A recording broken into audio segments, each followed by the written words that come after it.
I've been thinking a lot about life beyond Earth. And, it's one of those topics that starts with such a simple question, but ends up leading you down these incredibly deep rabbit holes of science and philosophy and meaning.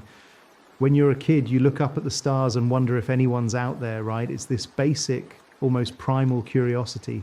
But as you get older, as you start to understand what we actually know and what we're actually doing to answer that question, you realize it's not just about whether there's life out there. It's about what life even is, what it could be, where it might hide, how we'd recognize it if we found it, and what it would mean for us, for humanity, for our understanding of our place in this vast, strange cosmos. And that's where things get really interesting, because the future of life beyond Earth isn't just a science fiction fantasy anymore. It's an actual scientific pursuit, a serious endeavor that's happening right now, with missions and telescopes and experiments and theories that are pushing at the very boundaries of what we know. So let's start with the obvious question, the one that seems so simple on the surface. Why do we care? I mean, we've got plenty of problems here on Earth, right? Climate change, poverty, disease, conflict. Why spend billions of dollars looking for microbes on Mars or studying the ice on Europa when we could use those resources here? And it's a fair question, it really is. But I think the answer goes deeper than just scientific curiosity. There's something fundamental in human nature, something that's driven us since we first walked upright on the African savanna, that makes us want to explore, to push beyond the boundaries of the known. We're a species of explorers. We crossed oceans in tiny boats. We climbed mountains because they were there. We went to the moon even though there was nothing there for us except rocks and dust, and the satisfaction of having done it. And looking for life beyond Earth, well, it's the ultimate exploration, isn't it? It's the biggest question we can ask. Are we alone? Is life common or rare? Is the universe teeming with biology, or is Earth this precious, fragile, singular miracle in an otherwise dead cosmos? But there's more to it than just exploration for its own sake. Understanding life beyond Earth, or even just understanding the potential for life beyond Earth, that changes how we think about life here. It changes how we think about ourselves. You see, for most of human history, we thought we were the center of everything. The Earth was the center of the universe. Humans were the pinnacle of creation. Life was something special that happened here and nowhere else. But then Copernicus showed us we weren't at the center. Darwin showed us we weren't specially created. And now we're on the verge of possibly discovering that life isn't unique to Earth either. That would be the final step in what you might call cosmic humility, this gradual realization that we're not as special as we thought we were. And that might sound depressing, but I don't think it is. I think it's actually profound and beautiful, because it means we're part of something larger, something universal. If life exists elsewhere, if it arises wherever conditions permit, then life itself is a fundamental property of the universe, not a fluke, not an accident, but something woven into the very fabric of reality. And that brings us to a really important question, one that we need to address before we can even talk about finding life elsewhere. What is life? I mean, you know it when you see it, right? A dog is alive, a rock isn't. Easy. But when you actually try to define it, when you try to come up with a precise scientific definition that would let you identify life in places where it might look nothing like what we're used to, it gets complicated fast, really fast. Because life as we know it here on Earth has certain characteristics. It metabolizes, it grows, it reproduces, it responds to its environment, it maintains homeostasis, it evolves. But are all of those necessary? Are they sufficient? If you found something that did some of those things but not others, would it be alive? What about viruses? They reproduce, they evolve, but they can't metabolize on their own. Are they alive? Scientists still debate that. And what about prions, those misfolded proteins that can replicate themselves and cause diseases like mad cow disease? They reproduce in a sense, but they're not even really organisms. They're just rogue proteins. Are they alive? The problem is that we only have one example of life to study, one single data point. All life on Earth, from bacteria to blue whales, from redwood trees to humans, shares the same basic biochemistry. We all use DNA to store information, RNA to transcribe it, proteins to do the work. We all use the same genetic code, more or less. We all need water. We're all carbon-based. And that makes sense because we all evolved from a common ancestor, some primordial microbe that lived billions of years ago. But does life have to be that way? Could there be life based on different chemistry, using different molecules, different solvents, different elements? Could there be life that doesn't use DNA at all, that stores information in some completely different way? And if such life exists, how would we even recognize it? How would we distinguish it from complex chemistry, from interesting geological processes, from patterns that look biological but aren't? These aren't just philosophical questions. They have real practical implications for how we search for life, what we look for, where we look. And the honest answer, the humbling answer, is that we don't really know. We have to make assumptions based on the one example we have, while trying to keep our minds open to possibilities we can't even imagine yet. It's this delicate balance between being rigorous and being imaginative, between following the evidence and not letting our preconceptions blind us to truly alien forms of life. And I think that's one of the most exciting things about this field, one of the things that makes it so compelling. We're not just exploring physical space, we're exploring conceptual space, the space of all possible biologies, all the different ways that matter could organize itself into something we'd recognize as alive. So let's start with what we know, with the kind of life we understand, the carbon-based, water-dependent, DNA-using kind of life that we're familiar with. Because even though we want to keep our minds open to other possibilities, the fact is that carbon and water have some really special properties that make them excellent building blocks for life.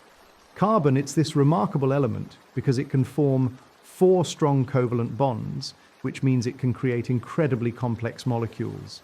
It can form long chains, branch structures, rings, all sorts of intricate architectures.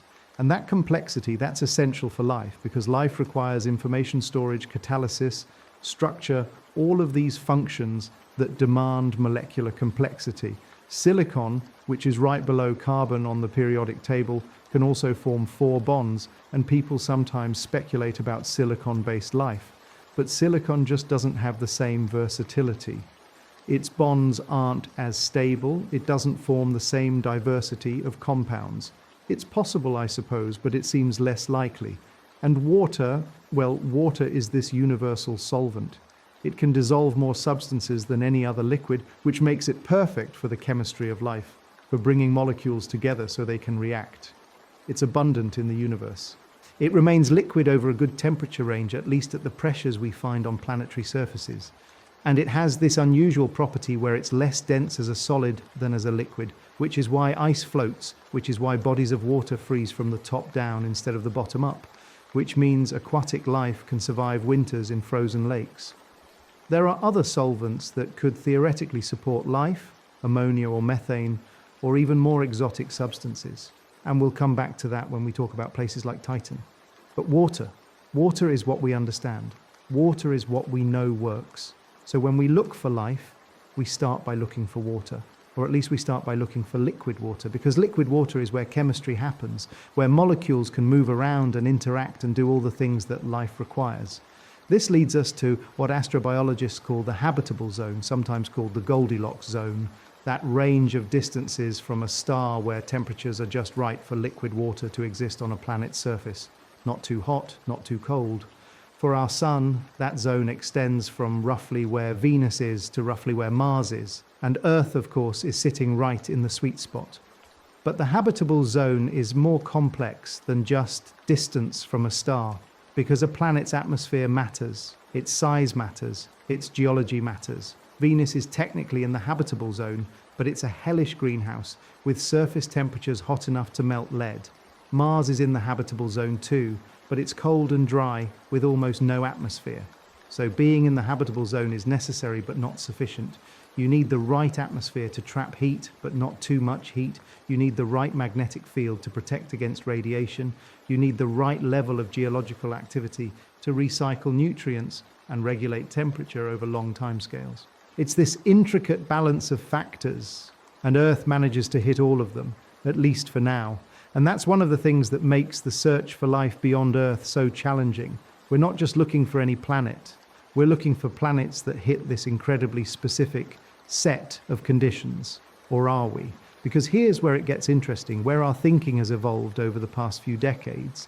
We used to think that life required Earth-like conditions, that we needed to find an Earth twin orbiting a sun-like star. But the more we've explored our own solar system, the more we've realized that life might be able to survive, even thrive, in environments we would have considered completely inhospitable. Extremophiles here on Earth, organisms that live in boiling hot springs or frozen Antarctic lakes or deep underground or in highly acidic or alkaline conditions, have shown us that life is far more resilient and adaptable than we ever imagined, and that's expanded our search, broadened our conception of what a habitable environment might look like. Take Mars. Mars is the obvious first place to look, right? It's our neighbor, it's relatively close, we've sent multiple missions there, we've got rovers driving around on its surface right now. And Mars, well, Mars is a complicated place when it comes to habitability. Today, Mars is cold and dry. The average temperature is minus 80 degrees Fahrenheit. The atmosphere is thin, about 1% the density of Earth's, and it's mostly carbon dioxide. There's no liquid water on the surface, at least not permanently. The atmospheric pressure is so low that water can't remain liquid. It either freezes or sublimates directly into vapor. So by our usual standards, Mars today is not habitable. But, and this is a big but, Mars wasn't always like this. We have very strong evidence from orbital images and from rover observations that Mars once had liquid water on its surface, lots of it. We see ancient river valleys, lake beds, possibly even ocean basins. We see minerals that form in the presence of water. We see erosion patterns that can only be explained by flowing water. So Mars had water once, billions of years ago, in what we call the Noachian period. It probably had a thicker atmosphere too, thick enough to keep the surface warm, to allow water to flow. But Mars is smaller than Earth, about half the diameter, and that matters. It matters because smaller planets cool down faster. The interior of Mars lost its heat, its geological activity slowed down, its magnetic field shut off. And without a magnetic field to protect it, the solar wind, that constant stream of charged particles from the sun, stripped away the Martian atmosphere over time. The planet dried out, cooled down, became the desert world we see today. But here's the thing, here's why Mars is still interesting for astrobiology.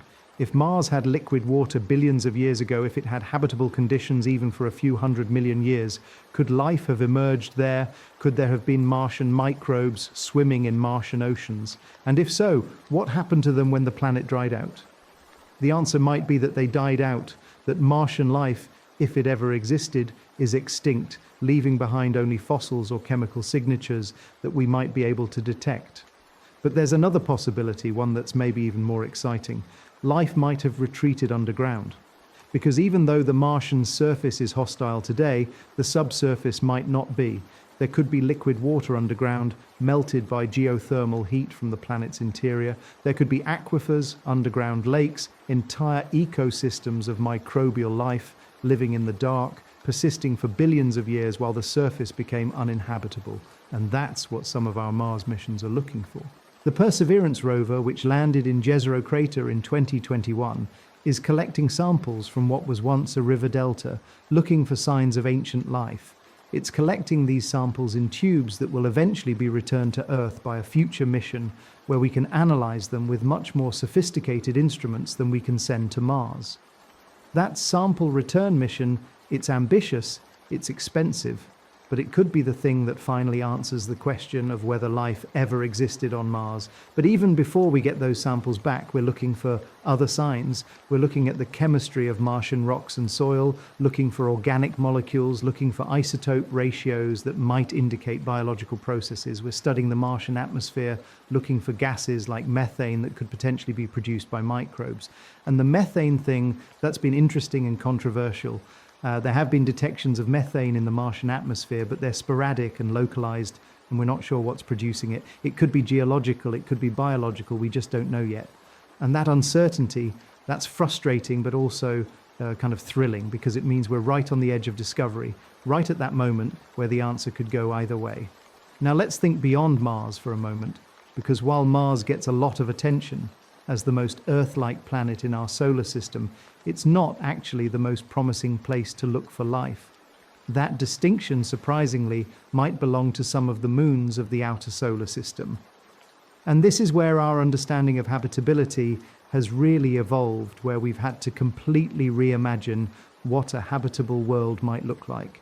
I'm talking about Europa, one of Jupiter's moons, and Enceladus, one of Saturn's moons, and possibly a few others. These are ice worlds, covered in frozen water, orbiting giant planets far from the sun where temperatures are hundreds of degrees below zero. By all rights, they should be dead, frozen, completely sterile. But they're not, or at least we have very strong evidence that beneath those icy surfaces there are oceans, liquid oceans, vast oceans of water that could potentially harbour life. Europa, it's about the size of our moon, and it orbits Jupiter once every 3.5 days. And that orbit, that's what keeps it warm, or warm enough anyway. Jupiter's gravity is immense, and as Europa orbits, the gravitational pull varies slightly, stretching and squeezing the moon in a process called tidal flexing. And that flexing generates heat. Just like if you bend a wire back and forth repeatedly, it gets hot. That tidal heat is enough to keep water liquid beneath Europa's ice shell.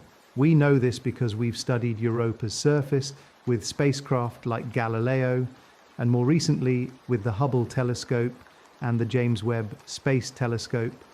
The surface shows all these cracks and ridges and what look like pressure features, suggesting that there's liquid below pushing up on the ice. We've seen what might be plumes of water vapor erupting from the surface, and we've measured Europa's magnetic field, which shows patterns consistent with a salty ocean conducting electricity beneath the ice. The ocean on Europa, based on our best models, could be 40 to 100 miles deep. That's deeper than any ocean on Earth, and it could contain more water than all of Earth's oceans combined. Just think about that for a second. This little moon, this frozen ball orbiting Jupiter, might have more liquid water than our entire planet. And if there's liquid water, and if there's energy from tidal heating, and if there are the right chemical ingredients, then maybe, just maybe, there could be life. Not life on the surface. The surface is bombarded with radiation from Jupiter's intense magnetic field, but life in the ocean, life in the dark, living off chemical energy rather than sunlight. Because that's another assumption we've had to let go of, the idea that life needs sunlight. Here on Earth, most ecosystems ultimately depend on photosynthesis, on organisms that convert sunlight into chemical energy, but not all of them.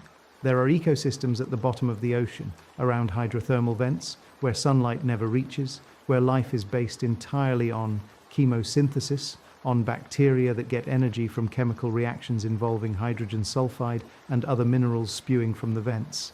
And if life can exist around hydrothermal vents on Earth, why not around hydrothermal vents on Europa?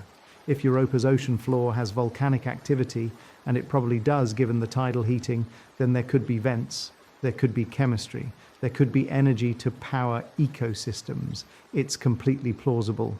And that's why NASA is planning the Europa Clipper mission, which will launch in 2024 and reach Jupiter in 2030, to study Europa in detail, to map its ice shell, to analyze those plumes if they exist, to look for chemical signatures that might indicate life. They can't drill through the ice, not with this mission anyway. The ice is probably miles thick, but they can study what's coming out of the ice, what's in those plumes, what's in the surface material, and that might be enough to tell us if there's life beneath. Enceladus is similar, but in some ways even more exciting. It's smaller than Europa, only about 300 miles in diameter, and it orbits Saturn. But like Europa, it has an underground ocean, and unlike Europa, we know for sure that it has active plumes. The Cassini spacecraft, which studied Saturn from 2004 to 2017, flew through the plumes of Enceladus multiple times, and it detected water vapor, ice grains, salt, and most intriguingly, organic molecules. Complex organic molecules, including some that are precursors to life as we know it. And this is material coming directly from the ocean, shot up through cracks in the ice by pressure from below, so we don't even have to drill or melt through the ice to sample the ocean.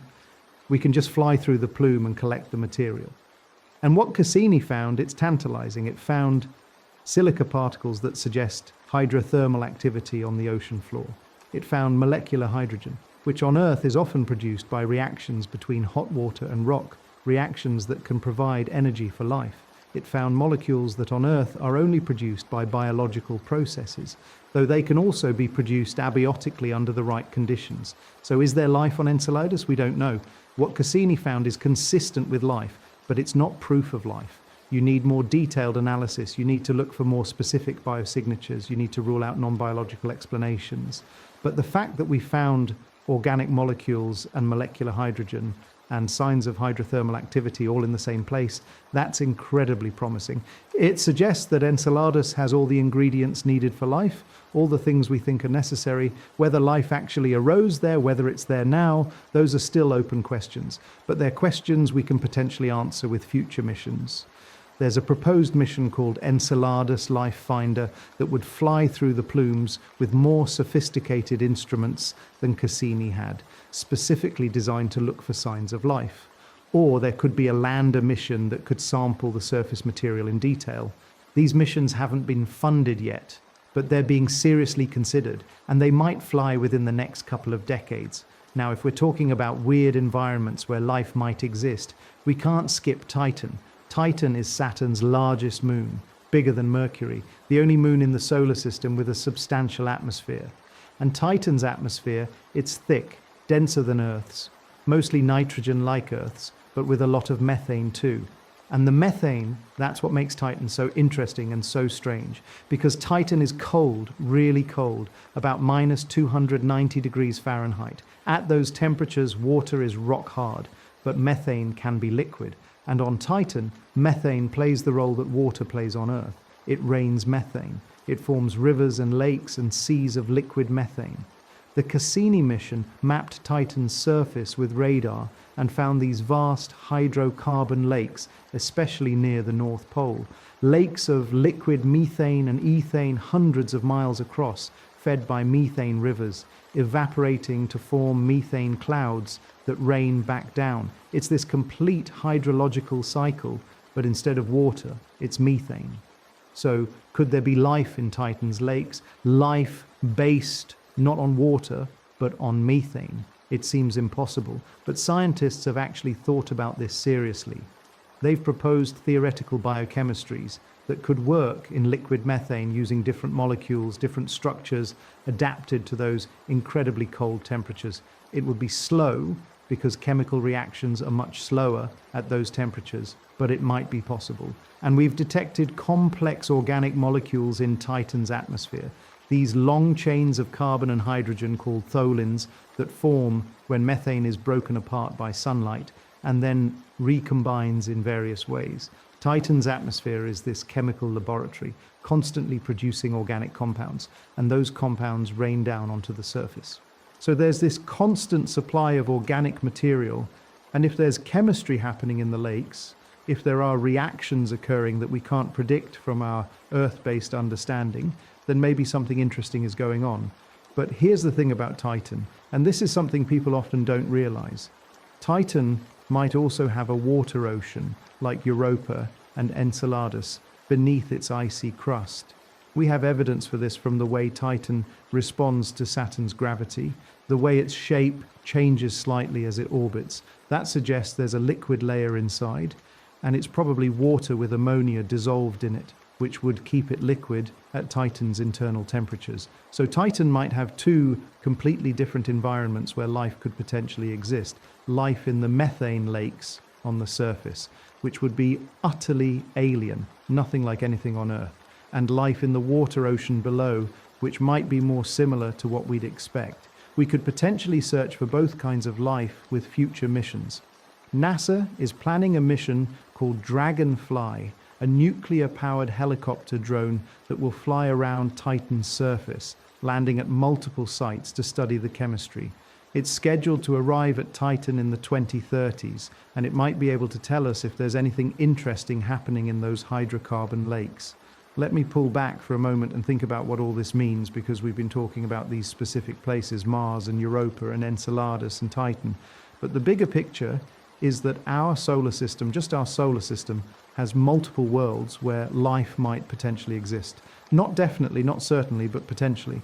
We've gone from thinking that Earth was probably the only habitable place in the solar system to realizing that there are at least half a dozen worlds that might harbor life.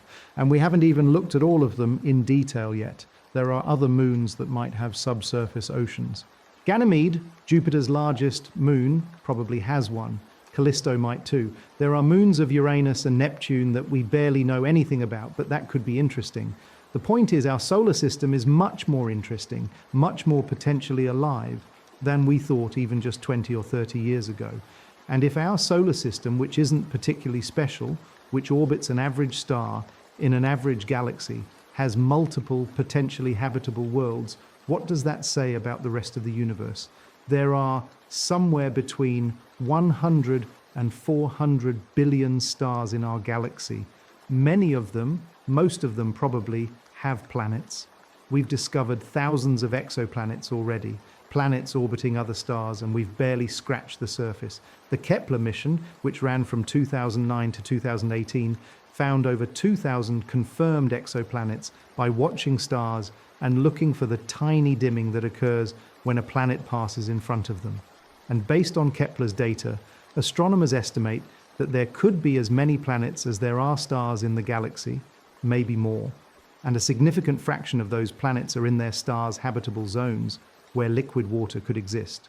So we're talking about potentially billions of habitable worlds in our galaxy alone. Now, being habitable doesn't mean being inhabited. That's a crucial distinction. A planet could be perfectly capable of supporting life without actually having life. If life never got started there, if the chemistry never crossed that threshold from complex molecules to self-replicating systems to actual biology. We don't know how likely that step is, how easy or hard it is for life to emerge from non-life. We only have one example, Earth, where it apparently happened relatively quickly within the first few 100 million years after the planet formed. But that could be because it's easy and happens everywhere given the right conditions. Or it could be because we're incredibly lucky and it almost never happens. Or it could be something in between. We don't know. But even if life is rare, even if it only emerges on 1 in a million habitable planets, we'd still be talking about thousands or even millions of worlds with life in our galaxy. And that's just our galaxy. There are hundreds of billions of galaxies in the observable universe. The numbers get so large they almost become meaningless. But the point is, the universe is vast, and the potential for life is enormous. The question isn't really whether there's life out there.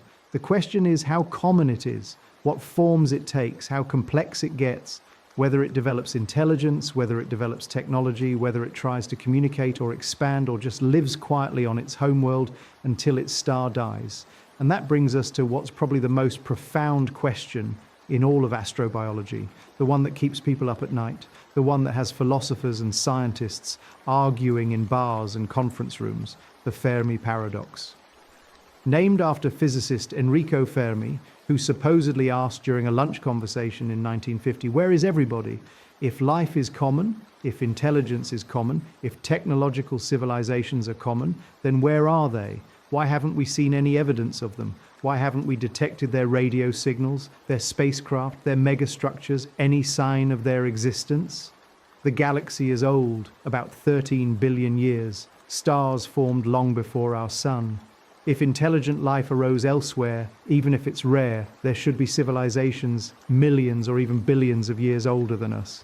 And in that time, even traveling slowly, even without faster than light travel, they could have spread across the entire galaxy. There's been more than enough time. So where are they? There are dozens of proposed solutions to the Fermi paradox, and they range from optimistic to terrifying. Maybe life is common, but intelligence is rare. Maybe intelligence is common, but technological civilization is rare. Maybe technological civilizations arise frequently, but they destroy themselves before they can spread through war or environmental catastrophe or some other form of self-annihilation. That's a dark thought, but it might explain why we don't see anyone out there. Maybe we're the first or among the first, which seems statistically unlikely, but is possible. Maybe other civilizations are out there, but they're deliberately quiet, either because they're avoiding detection or because they've decided that broadcasting your presence is dangerous. Maybe they're out there, but we're not looking in the right way, not listening at the right frequencies, not recognizing their signals for what they are. Or maybe, and this is what some people call the great filter, maybe there's some step in the evolution of life that's incredibly difficult, some bottleneck that almost nothing gets through. Maybe it's the origin of life itself. Maybe it's the evolution of complex cells. Maybe it's the development of intelligence. Maybe it's the transition to a technological civilization. Or maybe, and this is the really scary possibility, maybe the filter is ahead of us. Maybe technological civilizations tend to destroy themselves shortly after reaching the stage we're at now. before they can spread to other worlds, before they can make themselves resilient against extinction. That would explain why we don't see anyone else. They all died out before they could become visible on a galactic scale.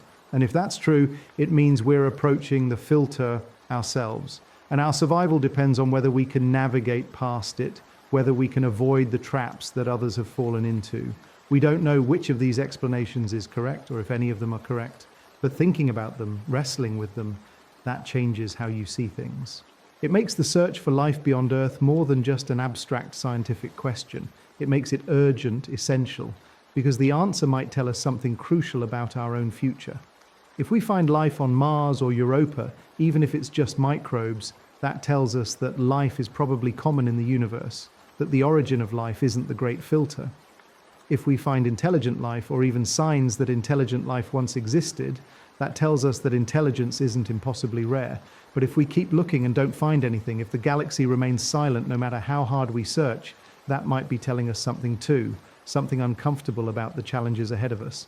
Now let's shift gears and talk about what we're actually doing to search for life beyond the solar system. Because while exploring Mars and Europa with robotic missions is feasible with current technology, going to other star systems is a whole different challenge. The nearest star to our Sun, Proxima Centauri, is about 4.2 light years away. That means light, traveling at 186,000 miles per second, takes 4.2 years to get there. Our fastest spacecraft would take tens of thousands of years to reach it, so we're not sending probes to exoplanets anytime soon, not with anything resembling current technology. Instead, we're looking at them from here, studying them remotely with telescopes, trying to figure out if they might harbor life based on what we can detect from their atmospheres. This is where the concept of biosignatures comes in. A biosignature is some observable feature that can only be produced by life, or that's much more likely to be produced by life than by any non-biological process. For exoplanets, we're primarily talking about atmospheric biosignatures, gases that life produces and that we might be able to detect in a planet's atmosphere. The classic example is oxygen. Earth's atmosphere is about 21% oxygen, and that oxygen is almost entirely produced by photosynthetic organisms, plants and algae, and cyanobacteria. If those organisms weren't constantly replenishing the oxygen, it would react with rocks and other materials and disappear from the atmosphere in just a few million years, which is nothing on geological timescales. So if you detect large amounts of oxygen in an exoplanet's atmosphere, that's potentially a sign of life. But it's not definitive because there are some non-biological processes that can produce oxygen too. If a planet is too close to its star, the star's ultraviolet light can break apart water molecules in the upper atmosphere, and the hydrogen escapes to space while the oxygen builds up. So you could have an oxygen-rich atmosphere without life. That's why scientists talk about looking for combinations of gases that would be very hard to explain without biology. Oxygen plus methane, for example. Methane reacts with oxygen, so if you see them together in large quantities, something must be constantly producing both of them. On Earth, that something is biology, methane from microbes, and oxygen from photosynthesis. Finding that combination on an exoplanet wouldn't be absolute proof of life, but it would be pretty compelling evidence. The challenge is detecting these gases at all. Exoplanets are far away and very faint, usually overwhelmed by the light of their stars. There are a few techniques we can use. One is transmission spectroscopy, where you observe a planet as it passes in front of its star, and you analyze how the star's light filters through the planet's atmosphere. Different molecules absorb light at different wavelengths, so you can identify what's in the atmosphere by looking at which wavelengths are missing from the star's spectrum. Another technique is direct imaging, where you use a coronagraph or some other method to block out the star's light and actually photograph the planet directly. That's much harder, but gives you more detailed information. The James Webb Space Telescope, which launched in 2021, is capable of doing this kind of analysis for some exoplanets, particularly large ones orbiting close to their stars. It's already started observing exoplanet atmospheres, and in the coming years it should be able to study dozens or even hundreds of them, looking for biosignatures. There are also next-generation telescopes being planned, like the Habitable Worlds Observatory, that will be specifically designed to search for signs of life on Earth-like exoplanets. These missions are ambitious and expensive, but they represent our best chance of detecting life beyond the solar system in the near future. And here's something that blows my mind when I think about it. If we detect oxygen or methane or some other biosignature on an exoplanet, if we find strong evidence that there's life there, that life might already be extinct, because the light we're seeing left that planet hundreds or thousands or even millions of years ago, depending on how far away it is, we'd be seeing the planet as it was in the past. So we could be looking at a world where life once flourished but has since died out, or where life is still thriving but in a completely different form than what we're detecting.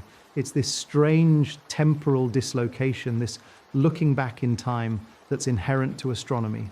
When you look at distant objects, you're seeing their past, not their present. But let's think about the future now, not just the search for life, but the actual future of life beyond Earth, the possibility of life spreading from Earth to other worlds, and because that's within our technological capability, or it will be soon. We could establish permanent human settlements on Mars within the next few decades if we committed the resources to it.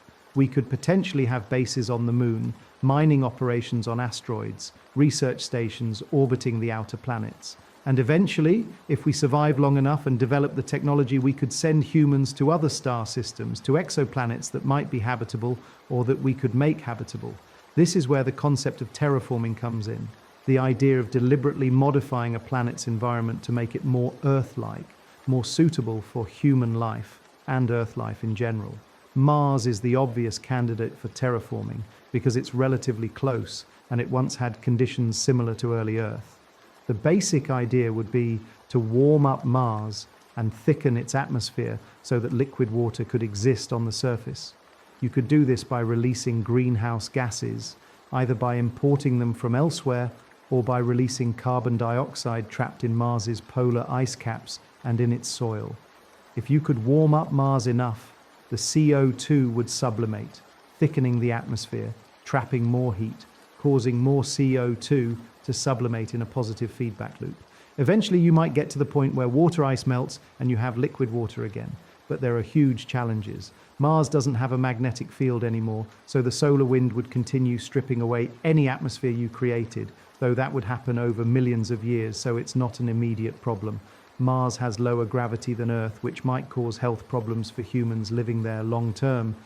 And even if you did thicken the atmosphere and warm up the planet, you'd need to introduce Earth organisms to create a biosphere, to produce oxygen through photosynthesis, and that would take centuries or millennia. So terraforming Mars is theoretically possible, but would be an enormous undertaking, far beyond anything humanity has ever attempted, requiring sustained effort over many generations. And there are ethical questions too, big ones. If Mars has its own life, even if it's just microbes hidden underground, do we have the right to terraform the planet and potentially destroy that life? Should we preserve Mars as it is for scientific study, or should we transform it for human use? These aren't just hypothetical questions. We need to think about them now, before we have the capability to terraform, so that we can make informed decisions about what we should do, not just what we can do. And the same questions apply to any other world we might want to modify. Do we have the right to spread Earth life across the solar system and beyond? Is it morally acceptable to potentially displace or destroy alien biospheres, even microbial ones? Or is spreading life, making dead worlds alive, a positive good that outweighs those concerns? Different people have different views on this, and I don't think there are easy answers. But I think we need to be having these conversations, wrestling with these questions, because the decisions we make now and in the near future could shape the trajectory of life in the universe for billions of years. If we spread Earth life to other worlds, if we create a truly spacefaring civilization that can survive even if Earth becomes uninhabitable, we could be ensuring that life continues long after our sun dies, that our descendants or our creations persist into the deep future of the cosmos. That's a profound responsibility. Let's talk about timescales for a moment, because one of the things that's hard to grasp about the future of life beyond Earth is just how long the future is. The universe is about 13.8 billion years old. The Earth is about 4.5 billion years old. Complex life, multicellular life, has existed on Earth for only about 600 million years. Humans, modern humans, have existed for only about 300,000 years. Technological civilization has existed for maybe a few hundred years, depending on how you count. On cosmic scales, we're babies. We've barely started. The sun will continue burning for about another 5 billion years before it runs out of hydrogen and starts dying, expanding into a red giant and eventually engulfing the Earth. But life on Earth will likely become impossible long before that, maybe in only about 500 million to 1 billion years, when the sun gets hot enough that the oceans evaporate and the planet experiences a runaway greenhouse effect. So we have somewhere between 500 million and a billion years before Earth stops being habitable. That sounds like a long time, and it is, but it's finite. If humanity or our descendants want to survive beyond that, we need to leave Earth, to establish ourselves on other worlds that won't be affected by the sun's death. But even the sun's death isn't the end. The universe will continue for trillions of years, maybe forever, depending on whether it's infinite or not. Stars will keep forming, burning, dying. New planets will form around new stars. Life could potentially continue in the universe, not for millions or billions of years, but for trillions or quadrillions of years, time spans so vast that our current existence is like a single instant in an endless day. And if we can figure out how to spread beyond Earth, how to establish self-sustaining civilizations on multiple worlds, how to survive the death of stars and the evolution of galaxies, then life, our life, could be part of that deep future. That's the ultimate promise of life beyond Earth. Not just survival for us in the near term, but participation in the cosmic story across time spans we can barely comprehend. But getting there, achieving that kind of resilience and longevity, requires solving some formidable challenges. One is the problem of interstellar travel. Even if we establish settlements on Mars and the moons of Jupiter and Saturn, we're still confined to our solar system, still vulnerable to events that could sterilize the entire system.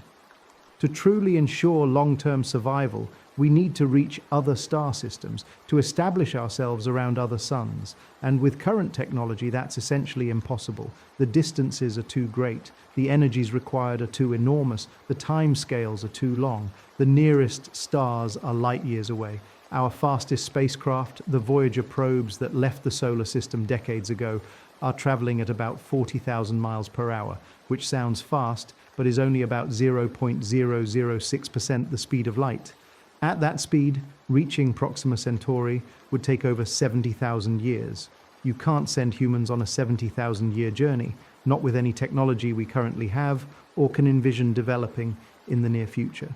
So we need either much faster spacecraft, traveling at a significant fraction of the speed of light, or we need generation ships, massive vessels where multiple generations of humans live and die during the journey, with only their distant descendants arriving at the destination.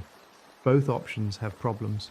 To accelerate a spacecraft to even 10% the speed of light, you need enormous amounts of energy, far more than we can currently produce or store. You need new propulsion systems, maybe fusion rockets or antimatter engines, or light sails pushed by powerful lasers. These are theoretically possible, but practically very difficult, requiring advances in multiple technologies. And even at 10% the speed of light, the trip to Proxima Centauri would take 42 years, which is a human lifetime. To go to more distant stars, to stars hundreds of light years away, you'd need even faster speeds, or you'd need generation ships. Generation ships are this fascinating idea that's been explored extensively in science fiction, but is actually a serious proposal for how we might eventually explore and colonize the galaxy. You build a massive spacecraft, essentially a small world, with its own ecosystems, its own agriculture, its own closed-loop life support systems. You put thousands of people on it, maybe tens of thousands, and you send it toward a distant star system at speeds we can achieve with realistic, near-future technology. Maybe a few % of the speed of light. The people who leave Earth never expect to reach the destination. They'll live their entire lives on the ship, raise children on the ship, grow old and die on the ship. And those children will do the same, and their children for dozens or hundreds of generations, until finally their distant descendants arrive at the target star system, maybe 1,000 years after the journey began.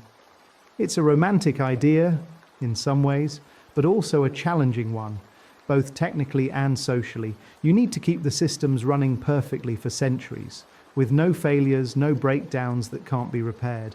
You need to maintain a viable population genetically, which means either having a large population to start with or very careful genetic management to avoid inbreeding. You need to maintain social cohesion and a sense of purpose across generations of people who were born on the ship and will die on the ship, never seeing Earth, never seeing their destination. How do you keep that society functioning? How do you prevent stagnation, conflict, loss of knowledge?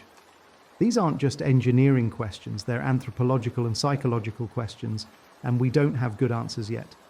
There's another approach, sometimes called suspended animation or cryogenic sleep, where you freeze the crew or put them in some kind of metabolically slowed state for the duration of the journey, waking them only when they arrive. This solves the generation ship problems, but introduces its own difficulties. We don't currently have the technology to freeze and revive humans reliably. There are organisms on Earth that can survive freezing, but humans aren't among them. Freezing damages cells through ice crystal formation, and we haven't figured out how to prevent that damage in complex organisms like us. There are research efforts in this direction, studies of cryoprotectants and vitrification, but it's not clear if or when we'll solve the problem. And then there are more speculative ideas. Maybe we don't send biological humans at all. Maybe we send artificial intelligences, robotic probes that can think and explore and build and that don't need air or water or food or protection from radiation. These probes could be much smaller and lighter than crewed ships, could travel faster, could better withstand the rigors of interstellar space. And once they arrive at a destination, they could potentially build habitats and infrastructure, and then maybe even create biological life, either by bringing frozen genetic material and growing it in artificial wombs, or by synthesizing life from scratch based on digital information. It sounds like science fiction, but it's not impossible. We're already developing artificial intelligence that can perform complex tasks, and we're getting better at genetic engineering and synthetic biology. Combine those technologies, and it's conceivable that future civilizations, maybe even our own civilization in a few centuries, could send AI-guided probes to other stars that carry the seed of life with them. This raises fascinating questions about identity and continuity. If we send machines that create biological life at the destination based on Earth templates, is that really spreading humanity? Or is it creating something new, something that's descended from us but isn't us? Does it matter? Maybe what matters is that life continues, that intelligence continues, that consciousness continues, regardless of the specific form it takes. Maybe the future of life beyond Earth isn't about preserving humanity exactly as we are now, but about creating descendants, biological or digital or hybrid, that can adapt to environments we can't survive in, that can explore parts of the universe we can never reach. Let me take this in a slightly different direction, because there's another aspect of the future of life beyond Earth that we haven't talked about yet, and that's the possibility of deliberately engineering life for other worlds. We're already modifying organisms through genetic engineering, creating bacteria that can produce insulin or break down pollutants or glow in the dark. The technology is advancing rapidly. CRISPR and other gene editing tools have made it relatively easy to insert or delete or modify genes. And if we combine that with synthetic biology, with our growing ability to design organisms from the ground up rather than just modifying existing ones, we might be able to create life specifically adapted for environments on Mars or Europa or exoplanets. Imagine designing organisms that can survive in Mars's low pressure and high radiation, that can photosynthesize using the dim sunlight that reaches the surface, that can extract water from the soil and build protective structures. Release enough of these organisms on Mars, and over time, centuries or millennia, they could start transforming the environment, producing oxygen, thickening the atmosphere, making the planet more hospitable for other forms of life. This is sometimes called ecopoiesis, creating an ecosystem, as distinct from terraforming, which is more about large-scale planetary engineering.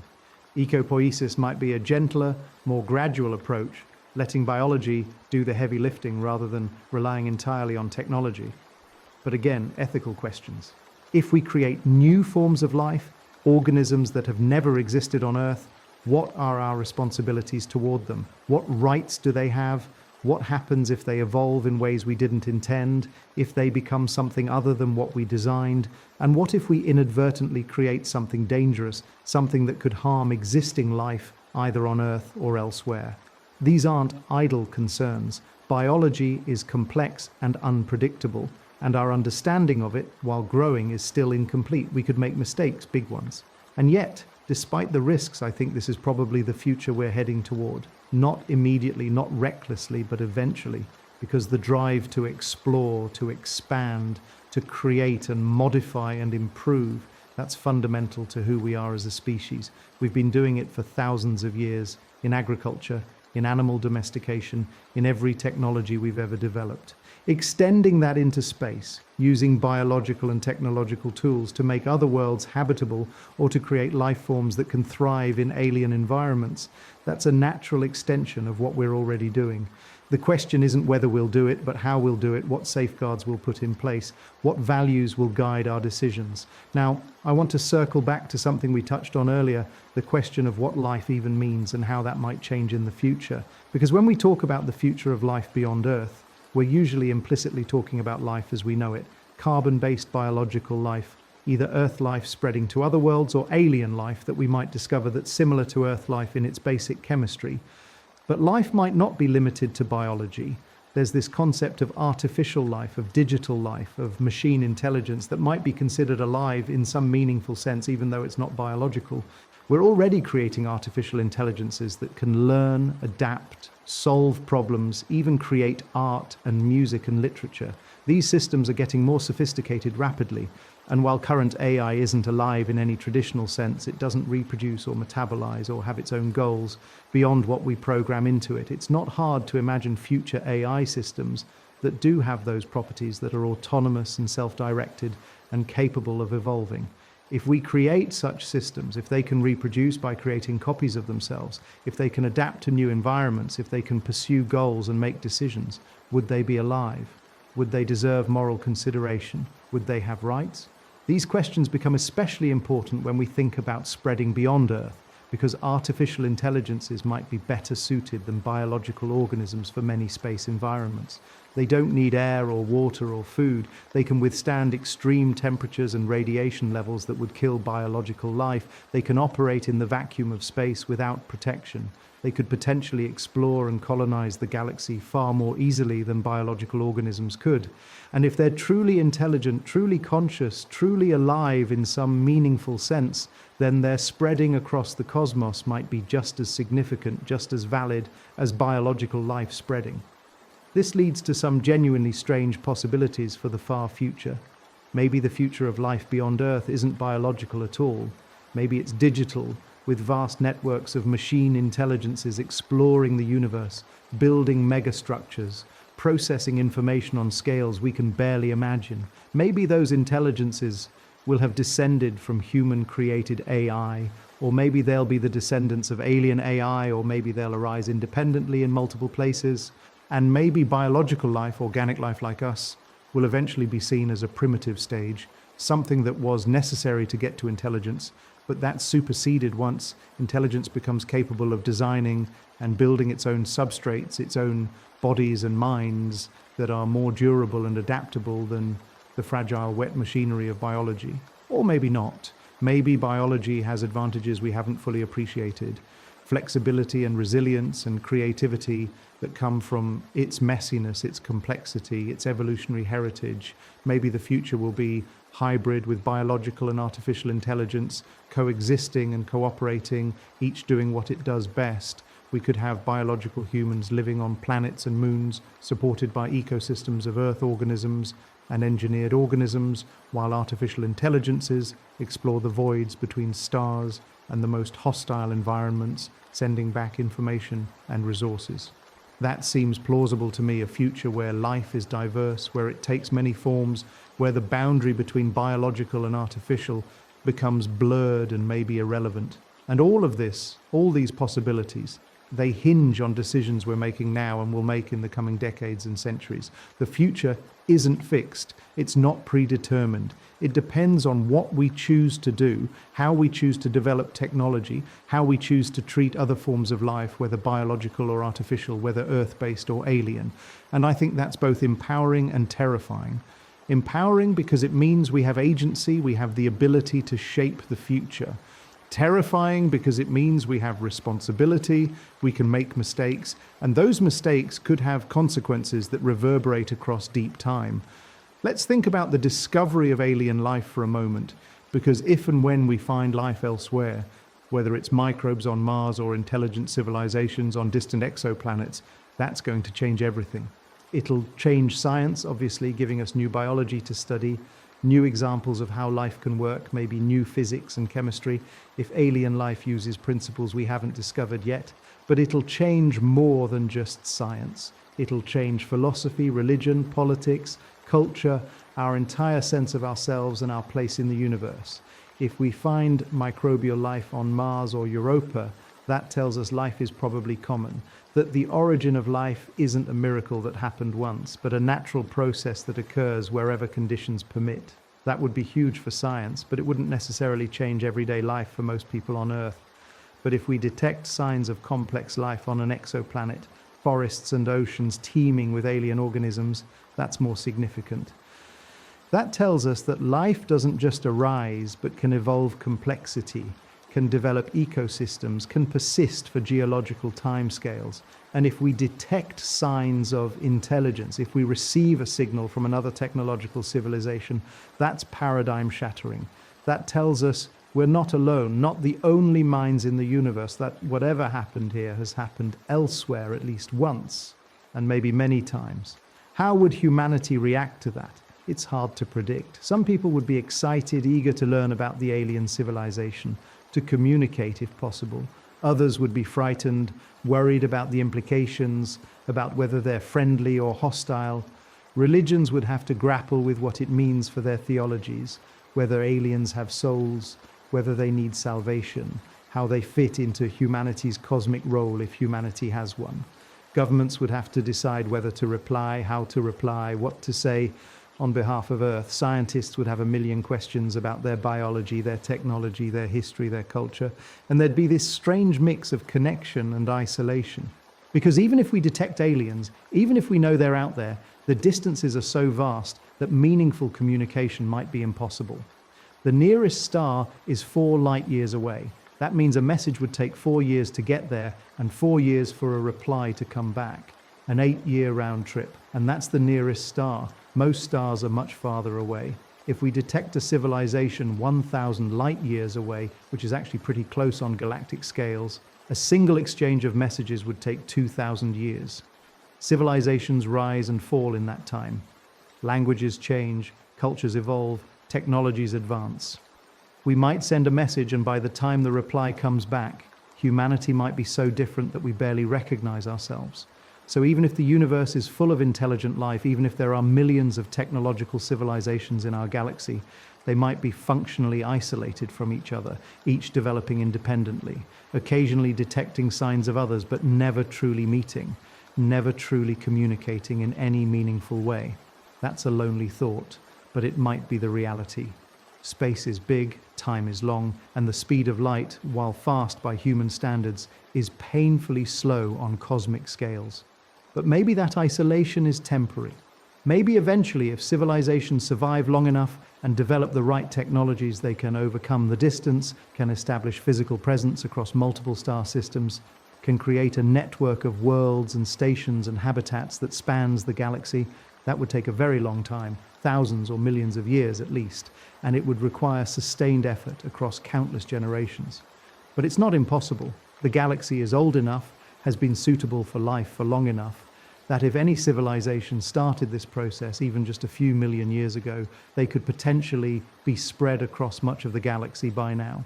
The fact that we don't see evidence of such a civilization, that we don't detect their megastructures or their communications or their presence in our solar system, that's the Fermi paradox again.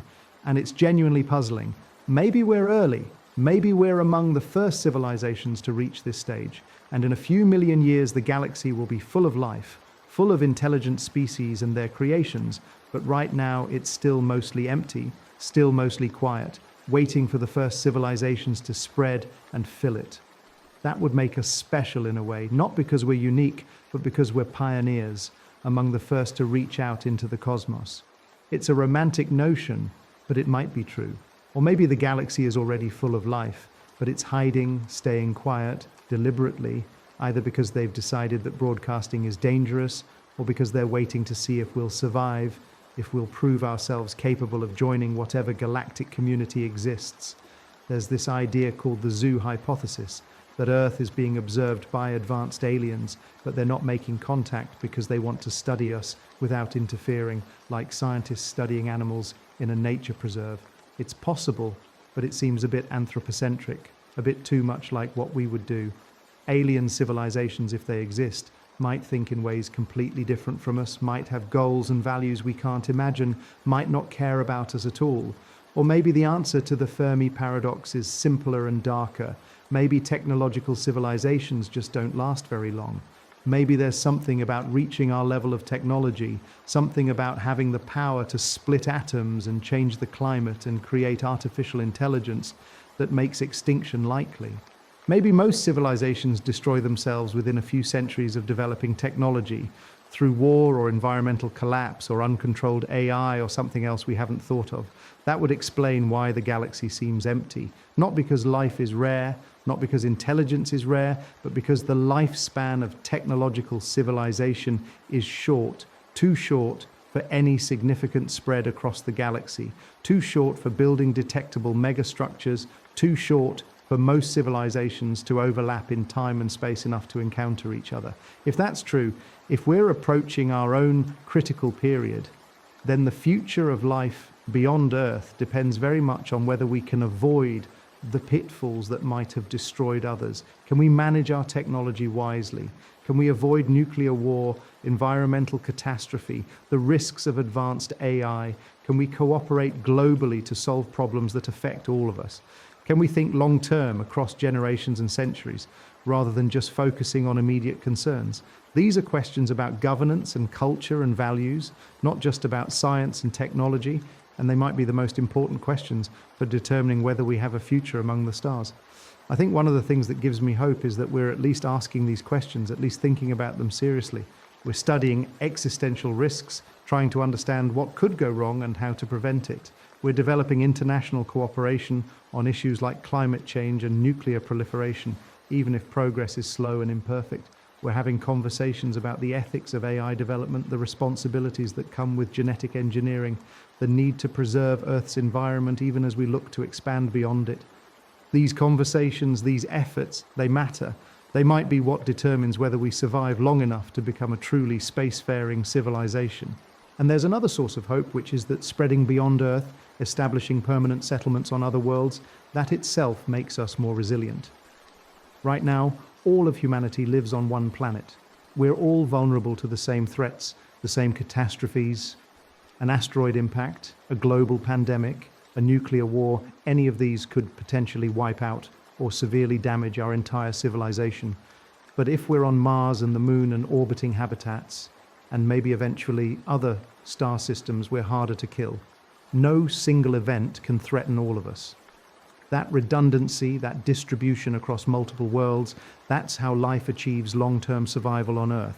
Species survive mass extinctions because they're spread across different environments, different ecological niches. The ones in the wrong place at the wrong time die out, but others survive and eventually thrive again. We need to do the same thing on a cosmic scale. So, in a way, the future of life beyond Earth isn't just about exploration or curiosity or adventure, though it's all of those things. It's about survival, about ensuring that life, our life, Earth life, doesn't die out when Earth inevitably becomes uninhabitable. It's about giving life a fighting chance against the random catastrophes and long-term changes that threaten any single world. And it's about participating in something larger than ourselves, something that extends across space and time in ways that dwarf individual human lives or even the entire history of human civilization.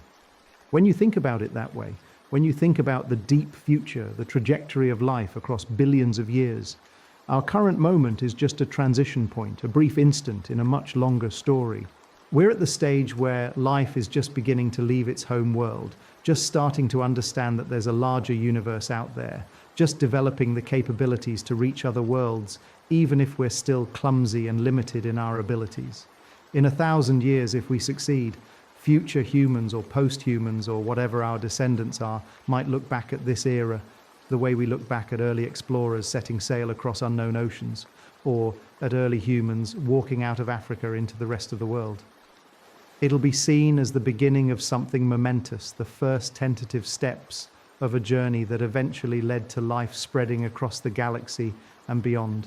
And if we fail, if we don't make it past this critical period, if we destroy ourselves or just never manage to establish permanent settlements beyond Earth before some catastrophe wipes us out, then that's the end of the story, at least our story. Life might continue on Earth in some form, bacteria and simple organisms that can survive almost anything, eventually evolving into new complex forms over hundreds of millions of years.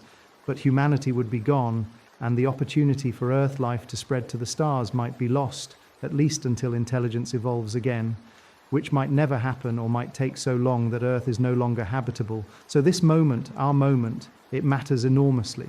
The decisions we make, the actions we take, they might determine not just our fate, but the fate of all Earth life across cosmic timescales. Let me bring this back to something more concrete, more near term, because while it's important to think about the deep future and the big questions, we also need to think about what actually happens next, what the steps are from here to there. And the next few decades, they're crucial. We're likely to get answers to some of the big questions. The Mars Sample Return mission should tell us if there's evidence of past or present life on Mars.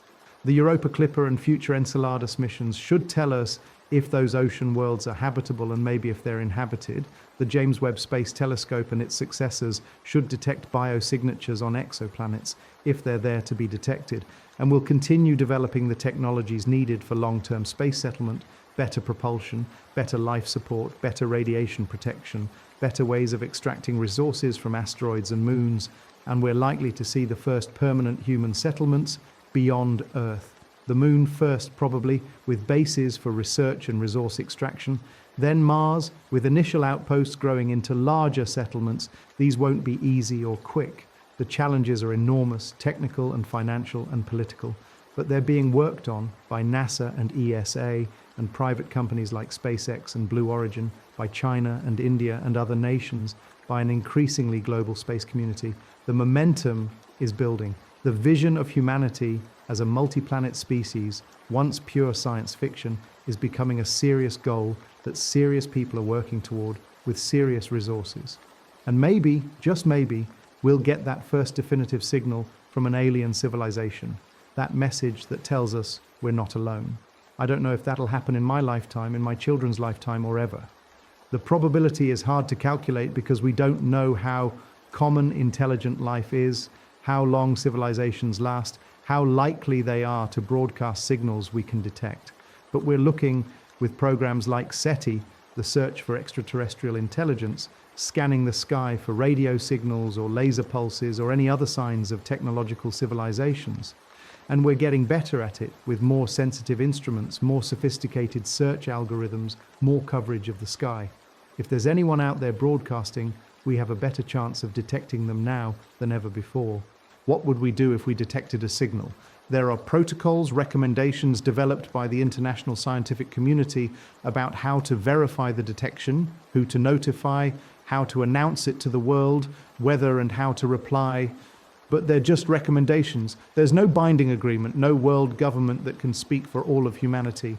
If a SETI team detects a signal, they'll verify it as best they can, announce it to the scientific community and the public, and then we'll figure out what to do next collectively.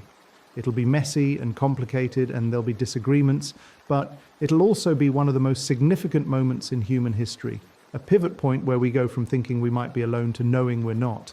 And even if the signal comes from thousands of light years away, even if we can never meet those beings or have a real conversation with them, just knowing they exist would change everything. It would tell us that intelligence, that consciousness, that technology, these aren't flukes, aren't impossibly rare accidents that only happened once. They're part of what the universe does, part of the natural evolution of matter and energy over time. And that would be, I think, deeply meaningful.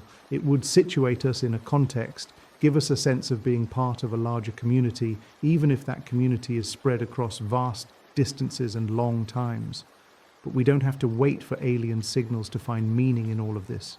The fact that we can ask these questions, that we can explore and discover and imagine and plan, that's itself remarkable. We're the way the universe looks at itself, thinks about itself, tries to understand itself. We're matter that's organized itself into patterns complex enough to be aware, to wonder, to seek knowledge. And whether we find life elsewhere or not, whether we succeed in spreading beyond Earth or not, that's already something profound. The universe, for at least this brief moment on this small world, is conscious, is alive in ways that create meaning and beauty and understanding. That's not nothing. And maybe that's the thing, the real answer to why we look beyond Earth, why we care about the future of life in the cosmos. It's not just about survival, though survival matters. It's not just about curiosity, though curiosity drives us. It's about meaning, about purpose, about being part of something larger than ourselves. When you look up at the night sky, when you think about the billions of stars and the trillions of planets and the vast stretches of space and time, you could feel small, insignificant, meaningless. And in a purely physical sense, you are small. We all are. But we're also part of this incredible process, this evolution of the universe, from simple particles after the Big Bang to atoms and molecules and planets, and eventually to life, to minds, to civilizations that can contemplate the cosmos and ask why and how and what comes next. The future of life beyond Earth, it's not just about what happens out there in space, it's about what we do here now with the knowledge we have and the choices we face. It's about whether we choose to preserve and spread life or squander the opportunity. It's about whether we choose to cooperate and build and explore, or whether we turn inward and destroy ourselves. It's about whether we can think beyond our immediate needs and wants, whether we can consider the long-term consequences of our actions, whether we can act as responsible stewards of the only life we know exists in the universe, even as we hope and search for more. And I think ultimately we have to try. We have to make the effort, take the risks, face the challenges, because the alternative is giving up, accepting that we'll always be confined to this one world, vulnerable to its eventual death. And I don't think we're built to accept that. We're explorers by nature, builders, dreamers. We've always pushed at boundaries, always sought to see what's over the next hill, across the next ocean, beyond the sky, going to other worlds, looking for life elsewhere. These are just the next steps in that eternal journey. They're bigger steps than any we've taken before, harder, more dangerous, more uncertain, but they're within our reach if we're willing to stretch for them. So maybe the future of life beyond Earth starts with each of us, with the choices we make about how to live, how to treat our planet and each other, how to think about our place in the universe. It starts with education, with inspiring the next generation of scientists and engineers and explorers. It starts with supporting space exploration, with funding missions, with encouraging international cooperation. It starts with asking hard questions about ethics and values, about what kind of future we want to create. It starts with hope, with believing that we can do better, be better, reach farther. And maybe centuries or millennia from now, when our descendants look back at this moment, at this early 21st century, when we were just beginning to seriously think about spreading beyond Earth, they'll see it as the time when everything changed, when humanity took its first real steps toward becoming a spacefaring civilization. Or maybe they won't exist. Maybe we'll have failed, and there'll be no one to remember. We don't know yet. The story isn't written. We're still in the middle of it, still deciding what happens next. And that's both terrifying and exhilarating. The recognition that we have agency, that the future is up to us to create. The universe is vast and ancient and full of mysteries we've barely begun to explore. Life might be common or rare, simple or complex, biological or artificial, confined to single worlds or spread across galaxies. We don't know. But we're learning slowly, imperfectly, one discovery at a time. And every discovery, every mission, every new understanding brings us closer to answering those fundamental questions about life and its place in the cosmos. Where did we come from? Are we alone? What's possible? What's our future? These are the questions that have driven human inquiry for thousands of years, the questions that sit at the intersection of science and philosophy and meaning. And now, for the first time in our history, We have the tools to actually answer some of them. Not all of them, not yet, maybe not ever completely, but some. We can find out if there's life on Mars, we can detect signs of life on distant exoplanets, we can establish settlements on other worlds, we can at least try to reach for the stars. And in the trying, in the effort itself, we might find not just answers, but something more valuable, a sense of purpose, a direction, a reason to look beyond our immediate concerns and think about the long-term survival and flourishing of life, all life, Earth life, and whatever else might be out there waiting to be discovered. So when I think about the future of life beyond Earth, I feel this mix of emotions.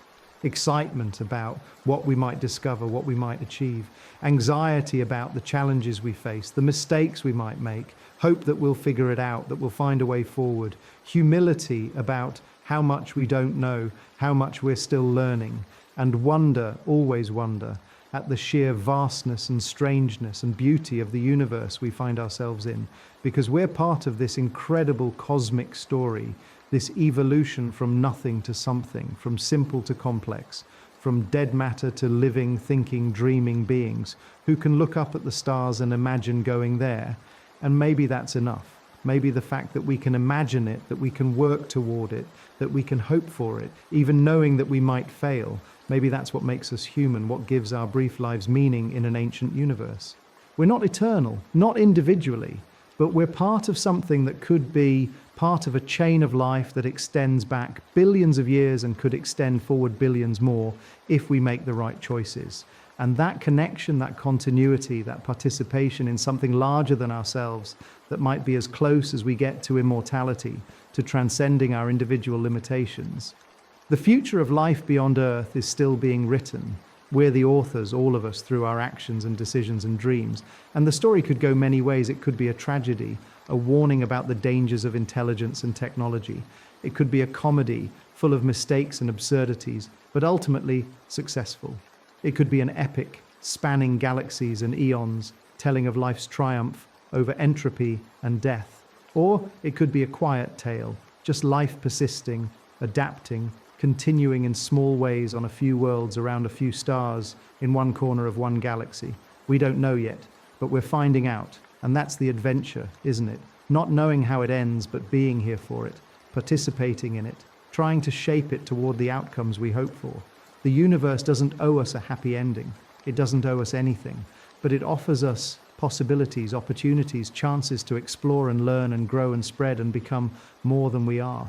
Whether we seize those opportunities, whether we make something meaningful of our brief moment in cosmic time, that's up to us. And I hope we'll rise to the challenge. Because that's what life does. It persists, it adapts, it reaches for more. And we're life, conscious life, life that can plan and dream and work toward distant goals. If anyone can do this, if anyone can take life beyond Earth and give it a future among the stars, it's us. Not because we're special or chosen or destined, but because we're here, we're capable, and we're willing to try. And maybe that's the answer, the real answer to all these questions about the future of life beyond Earth. It's not about what will happen, because we can't predict that with certainty. It's about what we'll do, what we choose, how we respond to the challenges and opportunities ahead. It's about agency, responsibility, hope. It's about deciding that life matters, that consciousness matters, that the future matters enough to work toward it even when the work is hard and the outcome uncertain. Because the alternative, giving up, accepting extinction or confinement or stagnation, that's not who we are. We're the species that crossed oceans and climbed mountains and went to the moon. We're the species that asks why and how and what if. We're the species that looks at the impossible and tries anyway. And if we can hold on to that, if we can nurture that spark of curiosity and courage and determination, then the future of life beyond Earth is bright, not easy, not guaranteed, but possible. And possibility, that's all we need. Possibility and the will to pursue it. The rest is just details, just problems to solve, just challenges to overcome. And we're good at solving problems when we put our minds to it. So maybe we'll be okay. Maybe life will spread beyond Earth slowly, carefully, thoughtfully, but inevitably. Maybe our descendants will look back and wonder why we ever doubted. Or maybe we'll fail and there'll be no one to look back. But we won't know unless we try. And I think we have to try. We owe it to ourselves, to our ancestors who brought us this far, to the potential future generations who could exist if we succeed. We owe it to life itself, this improbable, beautiful, fragile phenomenon that arose on this small world, and that could, if we're wise and lucky and determined, spread to become something cosmic, something eternal, something that echoes across the ages long after our sun has died. That's the future of life beyond Earth. That's the possibility we're reaching for, and it starts here, now, with us. Now let's move on to another theory for you to reflect on. I've been thinking a lot about gravity lately, and it's one of those things that seems so obvious, so simple, so utterly mundane that we barely give it a second thought. You drop something, it falls. You jump, you come back down. The Earth orbits the sun, the moon orbits the Earth, right? Basic stuff we learn as children. But here's the thing, and this is what keeps me up at night sometimes. The more you actually look at gravity, the more you dig into what it really is and what it does, the more you realize that it's not simple at all. In fact, it might be the single most important force in shaping literally everything we see in the universe. And I mean everything. Every star, every galaxy, every planet, every structure at every scale. From the smallest asteroid to the largest cosmic web spanning billions of light years, all of it exists in the form it does because of gravity. And what's even more remarkable, what's really kind of mind-bending when you think about it, is that gravity isn't even a force in the traditional sense.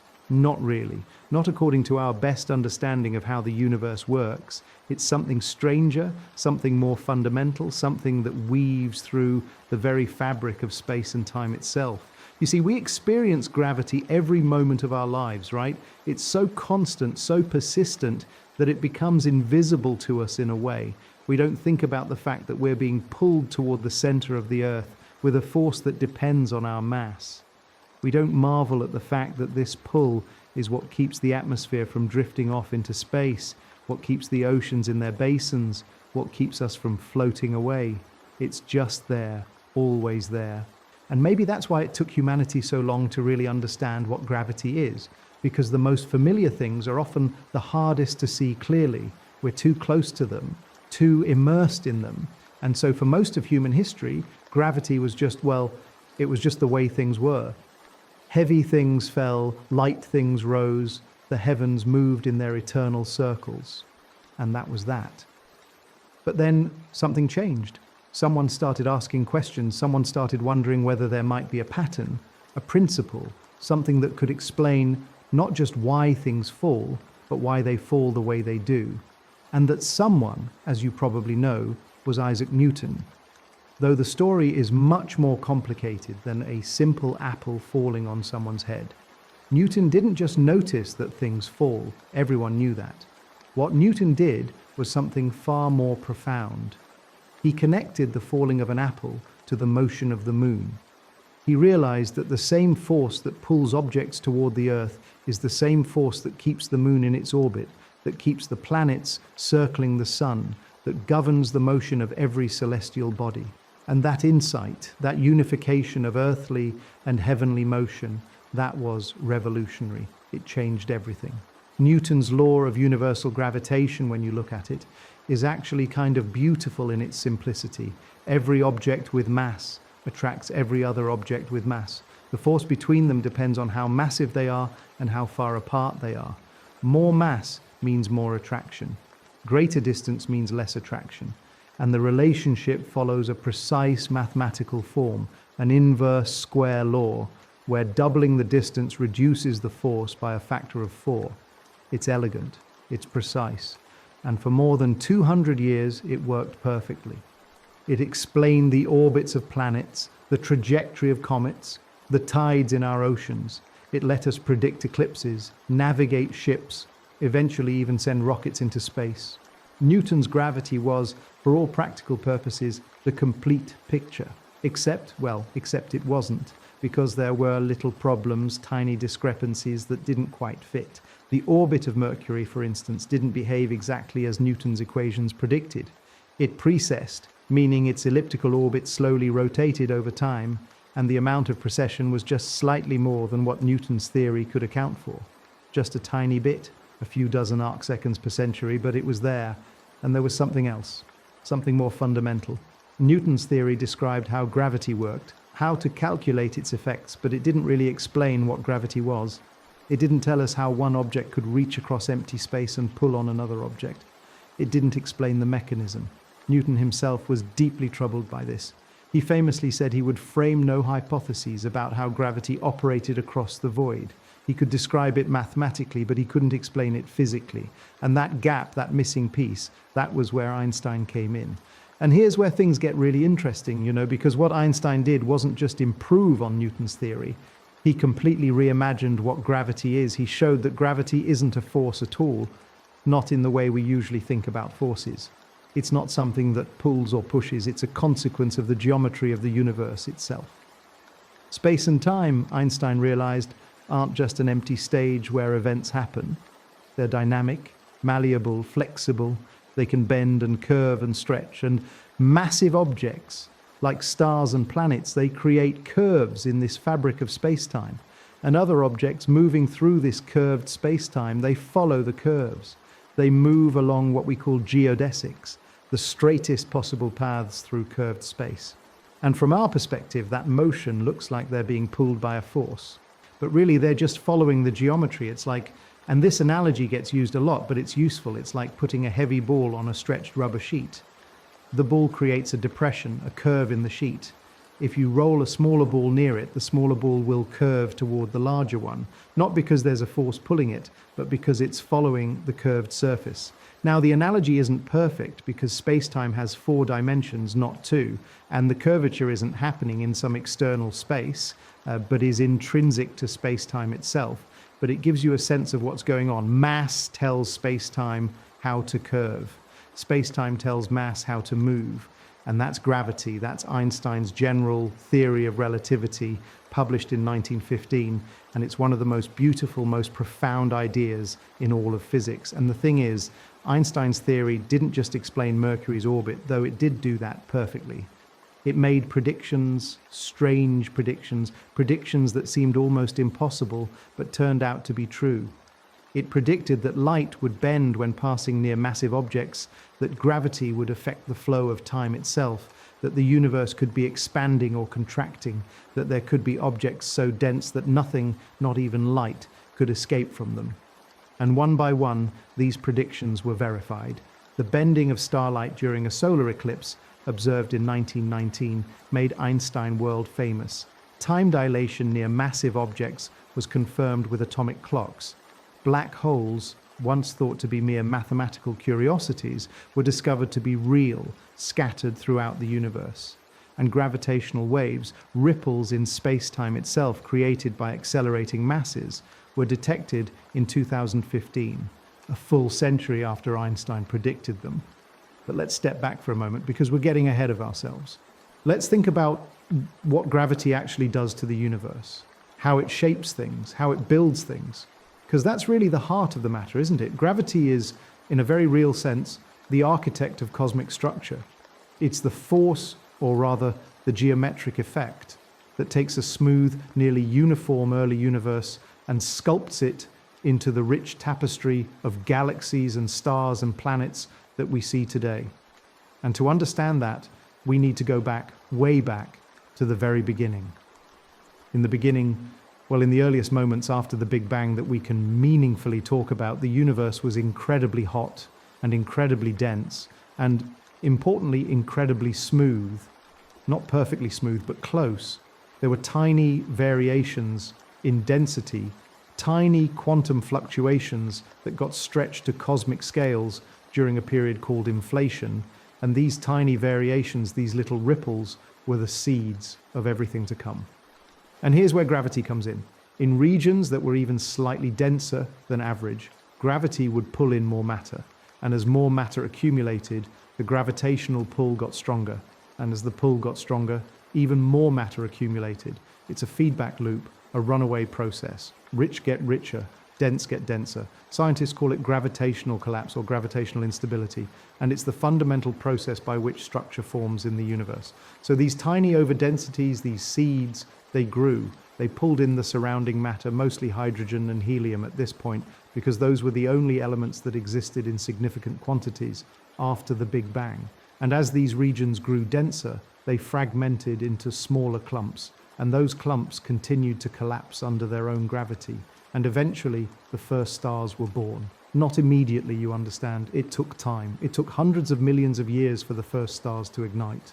But when they did, when the cores of these collapsing gas clouds got hot enough and dense enough for nuclear fusion to begin, they lit up, they started shining, and they changed everything. Because you see, stars aren't just pretty lights in the sky, they're factories, they're forges where new elements are created.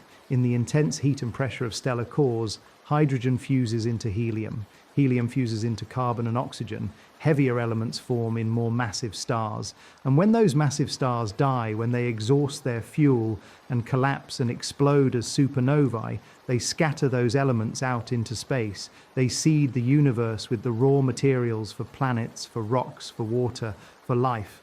Every atom of carbon in your body, every atom of oxygen you breathe, every atom of iron in your blood was forged in the core of a star and scattered into space by a supernova explosion. We are quite literally made of stardust, and none of that would have happened without gravity. Gravity is what collapses the gas clouds. Gravity is what compresses the cores until fusion ignites. Gravity is what holds stars together against the outward pressure of radiation. Gravity is what eventually causes massive stars to collapse and explode. And it's not just stars, right? Gravity shapes things at every scale. Those collapsing regions that formed the first stars, they were themselves parts of larger structures. The matter in the universe wasn't and isn't distributed evenly. It's clumpy.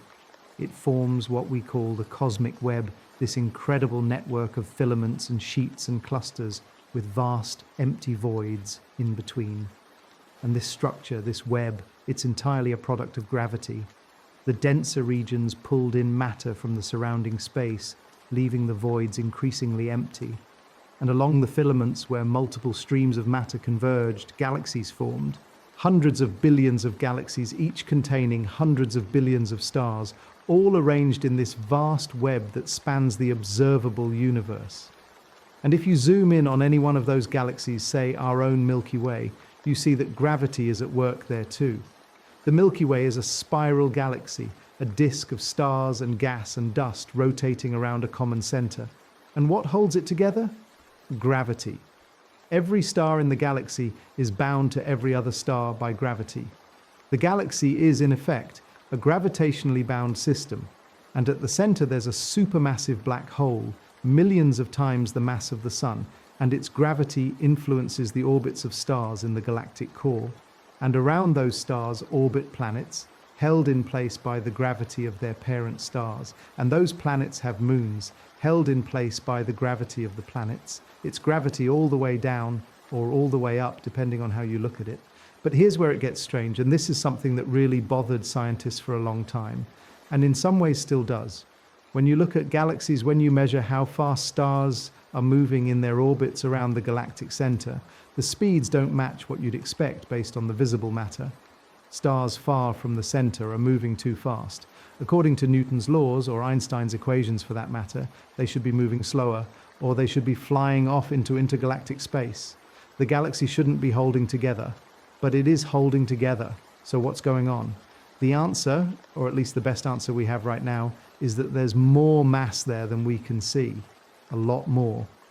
There's something we call dark matter, and it makes up about 85% of all the matter in the universe. We can't see it directly because it doesn't emit light, doesn't absorb light, doesn't interact with electromagnetic radiation at all, as far as we can tell.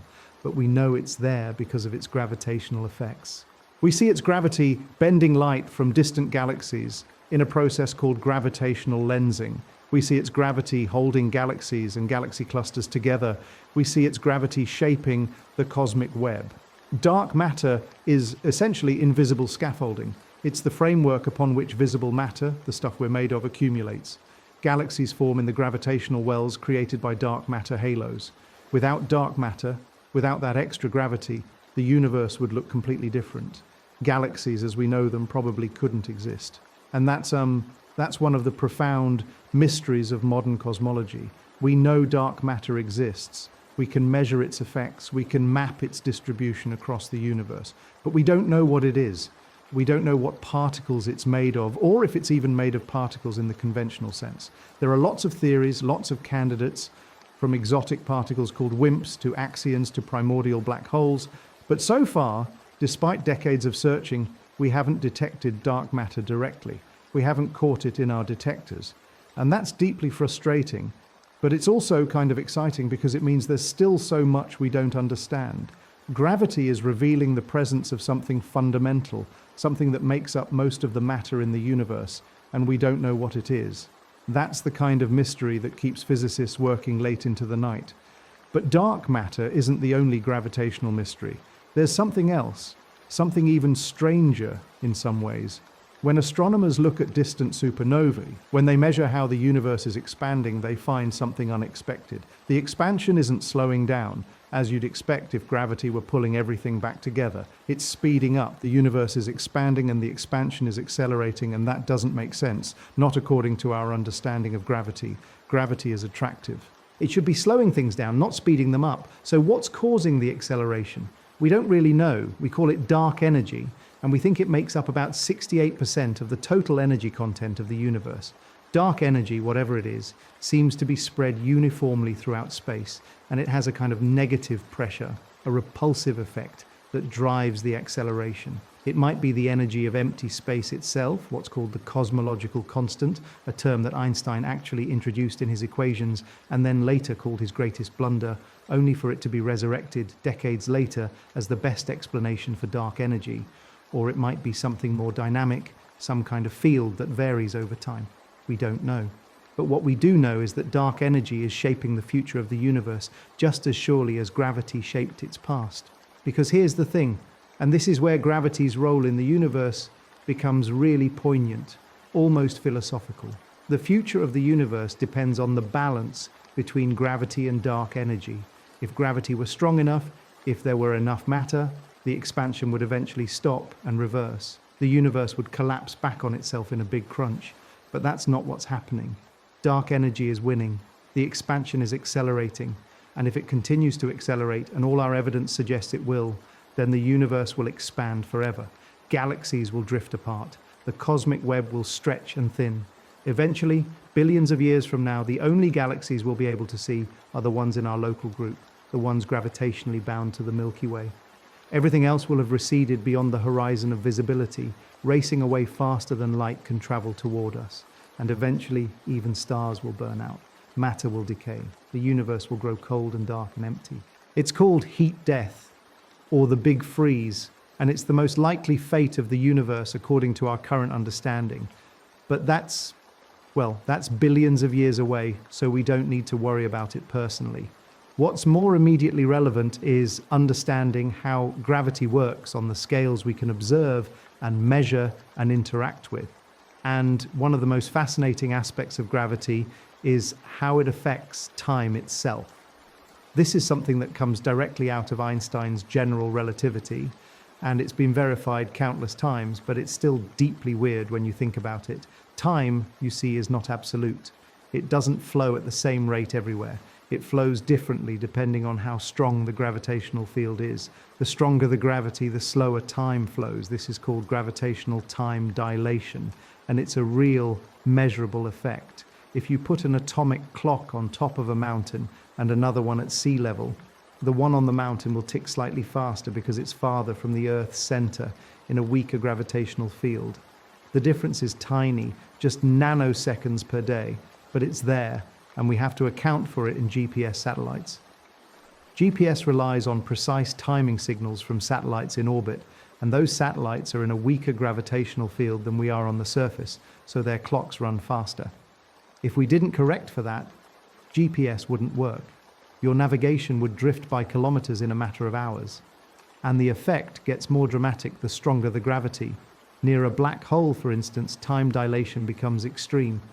If you could somehow hover just outside a black hole's event horizon and you looked back at the rest of the universe, you'd see everything speeding up. You'd see stars being born and dying in fast forward. You'd see the universe aging rapidly around you. But from the perspective of someone far away watching you near the black hole, you'd appear to be moving in slow motion. Your clock would appear to be ticking slower and slower as you got closer to the horizon. At the horizon itself, time would appear to stop entirely. You'd appear frozen, never quite crossing the boundary, though from your own perspective you'd fall right through. It's a perspective thing, a consequence of the way space-time is curved near massive objects. Black holes, speaking of which, are gravity taken to its logical extreme. They're what happens when matter collapses so completely, so utterly, that it curves space-time infinitely. Well, not quite infinitely, but enough that the curvature becomes so steep that nothing, not even light, can escape once it crosses a boundary called the event horizon. And the thing is, black holes aren't rare. They're common. There are probably millions of stellar mass black holes in our galaxy alone, the remnants of massive stars that exhausted their fuel and collapsed. And at the center of most large galaxies, including our own, there's a supermassive black hole, millions or even billions of times the mass of the Sun. How these supermassive black holes formed, especially so early in the universe's history, is still something of a mystery. They might have grown from smaller black holes that merged and fed on surrounding matter. They might have formed directly from the collapse of massive gas clouds. We're not sure, but they're there, and their gravity shapes the galaxies around them. And gravity doesn't just shape space and time. It creates waves in space-time, literal ripples that propagate at the speed of light. These are gravitational waves, and they're produced by accelerating masses, especially very massive objects moving very quickly. The most dramatic sources are colliding black holes or neutron stars. When two black holes spiral toward each other and merge, they create a violent disturbance in space-time, sending waves rippling outward like waves on a pond when you throw in a stone. And in 2015, almost exactly a century after Einstein predicted them, we detected gravitational waves for the first time using an instrument called LIGO, the Laser Interferometer Gravitational Wave Observatory. LIGO is, honestly, one of the most impressive scientific instruments ever built. It consists of two L-shaped detectors, one in Louisiana and one in Washington state, each with arms 4 kilometers long. Laser beams travel down the arms and bounce back, and the interference pattern of the returning beams is monitored with incredible precision. When a gravitational wave passes through, it stretches space-time in one direction and compresses it in the perpendicular direction, changing the lengths of the arms by an absolutely minuscule amount. We're talking about a change of about 1/10,000th the diameter of a proton. That's the level of precision required.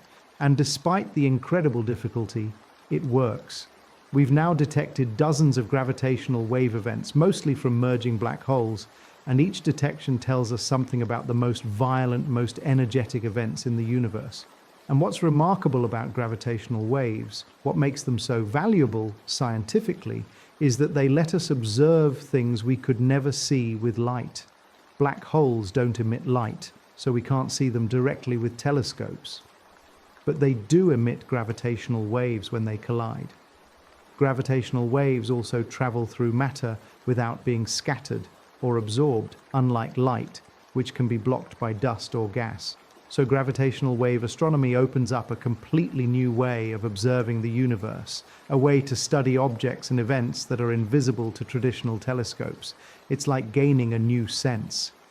For all of human history, we've been deaf to the gravitational vibrations of the cosmos. Now we can hear them. So gravity shapes the universe, not just by pulling things together, not just by determining how matter moves and how structures form, but by defining the very geometry of space-time, by controlling how time flows, by creating waves that carry information across cosmic distances. It's fundamental in a way that's hard to overstate. And yet, despite how central it is, despite how much we've learned about it, there are still profound mysteries. One of the deepest mysteries is how gravity works at the quantum level. You see, we have this incredibly successful theory called quantum mechanics that describes how the universe works at the smallest scales, the scale of atoms and particles. And we have general relativity, which describes gravity and space-time at large scales. And both theories work brilliantly within their domains. Quantum mechanics has been tested to absurd levels of precision and has never failed. General relativity has passed every test we've thrown at it, from the deflection of starlight to the detection of gravitational waves. But the two theories don't fit together. They're mathematically incompatible. When you try to apply quantum mechanics to gravity, when you try to quantize general relativity the way we've quantized the other forces of nature, you run into infinities and inconsistencies. The math breaks down. And that's a problem because there are situations like the center of a black hole or the first moments of the Big Bang where both quantum effects and gravity are important, where you need a theory that incorporates both. We don't have that theory. We have candidates, string theory being the most famous, but we don't have experimental evidence for any of them. We don't know which, if any, is correct. This is one of the great unsolved problems in physics. How do you reconcile quantum mechanics and gravity? What does quantum gravity look like? Does space-time itself have a quantum structure, some kind of discrete, granular nature at the smaller scales? Or is there something else going on, something we haven't thought of yet? These are the questions that keep theoretical physicists busy, and the answers, when we find them, will probably revolutionize our understanding of the universe just as much as Einstein's insights did a century ago. But let's bring things back to something more concrete, something closer to home.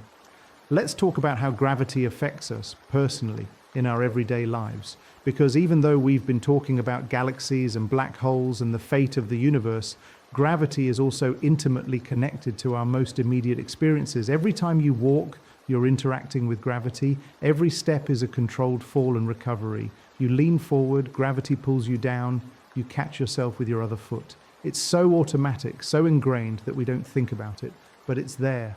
And gravity affects our bodies in ways we don't always appreciate. Your circulatory system, for instance, has to work against gravity to pump blood from your feet to your head. That's why you have valves in your veins to prevent backflow. That's why if you stand up too quickly, you might feel dizzy as your blood pressure temporarily drops. Astronauts in space, in microgravity, they experience all sorts of physiological changes because their bodies aren't fighting against gravity anymore. Their hearts don't have to work as hard. Fluids shift toward their heads. Their bones lose density because they're not bearing weight. Muscles atrophy.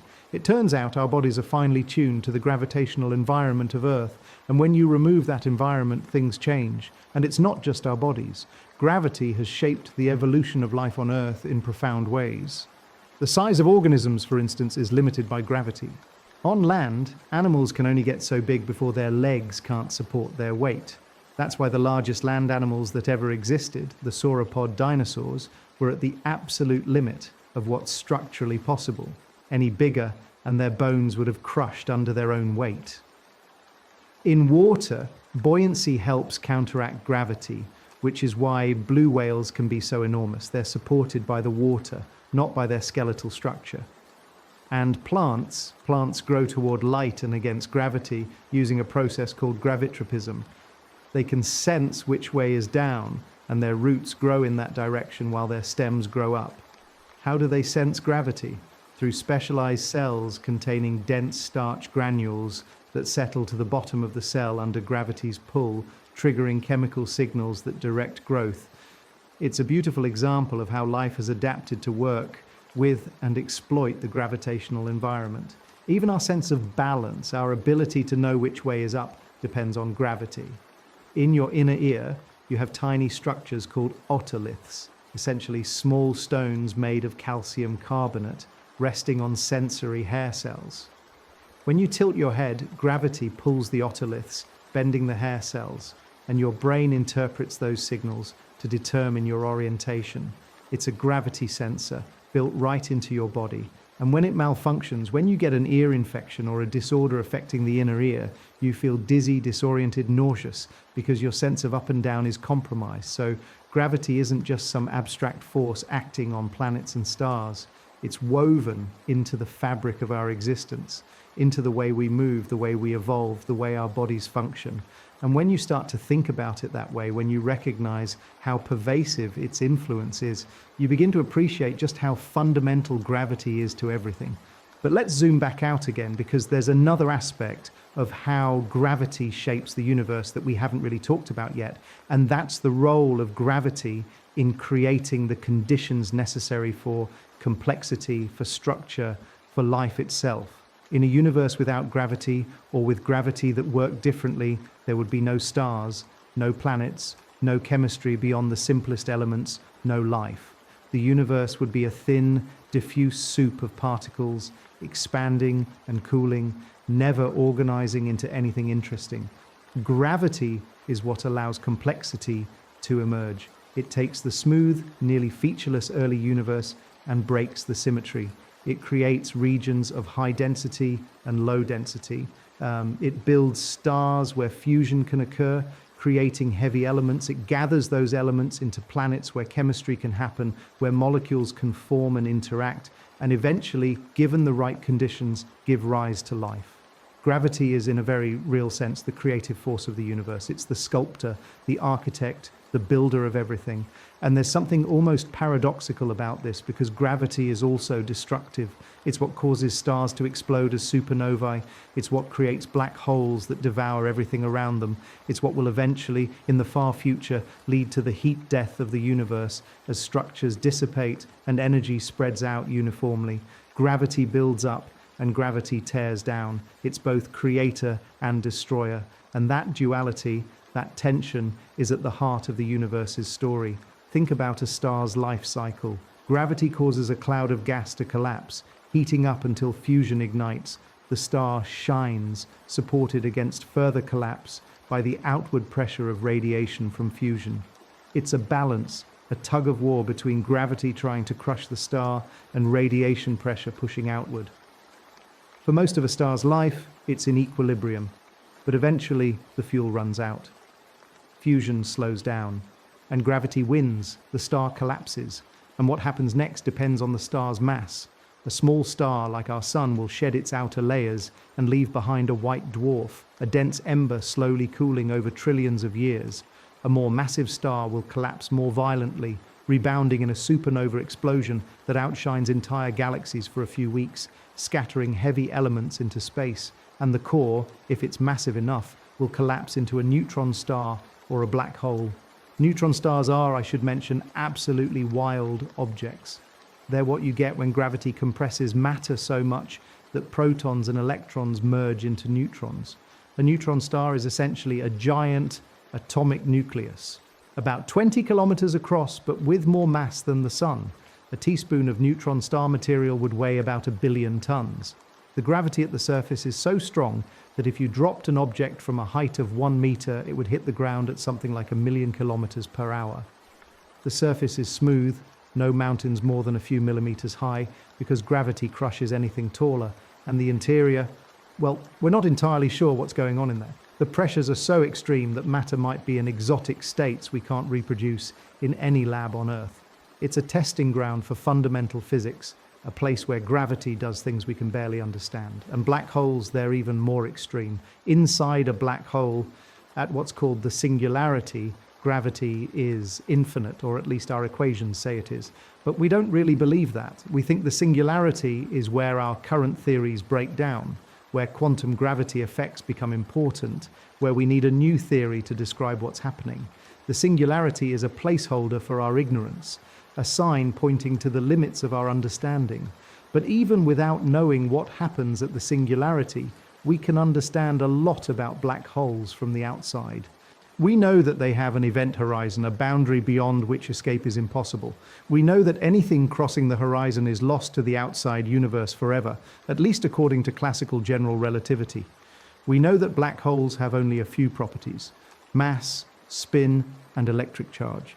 Everything else about the matter that formed the black hole is lost. This is sometimes called the no-hair theorem. Black holes have no hair, meaning no distinguishing features beyond those 3 numbers. But there's a wrinkle here, and it's called the black hole information paradox. According to quantum mechanics, information can't be destroyed. The state of a system, all the quantum information about the particles it contains, has to be preserved, even as the system evolves. But if you throw something into a black hole, where does the information go? It seems to disappear behind the event horizon. Stephen Hawking made this problem even worse in the 1970s, when he showed that black holes aren't completely black. They emit radiation due to quantum effects near the horizon, and they slowly evaporate over time. When a black hole finally evaporates completely, where is the information about everything that fell in? Is it lost, or is it somehow encoded in the Hawking radiation? This is still an open question, and it touches on the deepest issues in theoretical physics, the conflict between quantum mechanics and general relativity. And these aren't just academic puzzles. They're telling us something profound about the nature of reality. They're telling us that our current understanding is incomplete, that there's something deeper going on, some more fundamental theory that we haven't discovered yet. And gravity, in its extreme manifestations, is pointing the way. It's showing us where our theories break down, where we need new ideas. Let's talk for a moment about gravitational lensing, because it's one of the most visually striking effects of gravity, and it's also become an incredibly useful tool for astronomers. Gravitational lensing is what happens when light from a distant source passes near a massive object like a galaxy or a galaxy cluster. The gravity of the massive object bends the light, just like a glass lens bends light in a telescope or a magnifying glass. But this is a lens made of space-time itself, curved by mass. There are different types of gravitational lensing. Strong lensing happens when the alignment is just right, and you get multiple images of the same background object, or arcs, or even complete rings called Einstein rings. Weak lensing is a more subtle effect, where the shapes of background galaxies are slightly distorted, and by analyzing those distortions statistically, you can map out the distribution of matter in the foreground, including dark matter. And microlensing is when a smaller object, like a star, passes in front of a background star and briefly brightens it as the light is focused by the gravity of the foreground star. All of these lensing effects are being used actively in astronomy. Strong lensing lets us study distant galaxies that would otherwise be too faint to see. The gravity of a foreground cluster acts like a natural telescope, magnifying the background. Some of the most distant galaxies we've observed were found this way. Weak lensing maps are our best tool for mapping dark matter across the universe, for understanding how it's distributed and how it's shaping the evolution of cosmic structure. And microlensing is used to search for planets around other stars and even to look for dark matter in the form of compact objects like primordial black holes. But what's really fascinating about gravitational lensing from a theoretical perspective is that it's a direct, visible confirmation of general relativity. Light is bending because space-time is curved. You're literally seeing the curvature of the universe when you look at a gravitational lens. And that's pretty remarkable when you think about it. We're using the geometry of space-time as a tool to explore the universe. And there's another gravitational effect that's worth mentioning, and that's tidal forces. Tides are familiar to anyone who lives near an ocean. The water rises and falls twice a day because of the gravitational pull of the moon, and to a lesser extent the sun. But tides aren't just about water. They're a fundamental consequence of the fact that gravity gets weaker with distance. The side of the Earth facing the moon feels a stronger pull than the center of the Earth, and the center feels a stronger pull than the far side. This differential force, this gradient in gravity, creates a stretching effect. It tries to pull the Earth into an elongated shape. The Earth is mostly rigid, so it doesn't deform much, but the oceans do, and that's why we get tides. And tidal forces can be much more dramatic in other contexts. Consider a moon orbiting very close to a planet. The tidal forces can be strong enough to tear the moon apart if it crosses a boundary called the Roche limit. Inside the Roche limit, tidal forces overcome the moon's own gravity, and it disintegrates into a ring of debris. That's probably how Saturn got its rings, from moons or comets that wandered too close. And near a black hole, tidal forces become lethal. As you approach a black hole, the difference in gravitational pull between your head and your feet becomes enormous. You'd be stretched vertically and compressed horizontally in a process that's been whimsically termed spaghettification. You'd be pulled into a long, thin strand like a piece of spaghetti before you ever reach the event horizon. Not a pleasant way to go. But tidal forces also play a crucial role in the evolution of planetary systems. They can transfer angular momentum between objects, changing their orbits. The moon is slowly drifting away from Earth at about 3.8 centimeters per year because tidal forces are transferring rotational energy from the Earth to the moon's orbit. Billions of years ago, the moon was much closer and the Earth's day was much shorter. And billions of years from now, the moon will be even farther away, though the sun will likely have evolved into a red giant and engulfed both the Earth and the moon before tidal forces finish their work. Tidal heating is another interesting phenomenon. When a moon is in an elliptical orbit around a planet, the tidal forces it experiences vary as its distance from the planet changes. This flexing, this constant squeezing and stretching generates heat in the moon's interior. Jupiter's moon Io is the best example. Io's orbit is perturbed by the other large moons, keeping it slightly elliptical, and the tidal heating from Jupiter is so intense that Io is the most volcanically active body in the solar system, with hundreds of volcanoes erupting at any given time.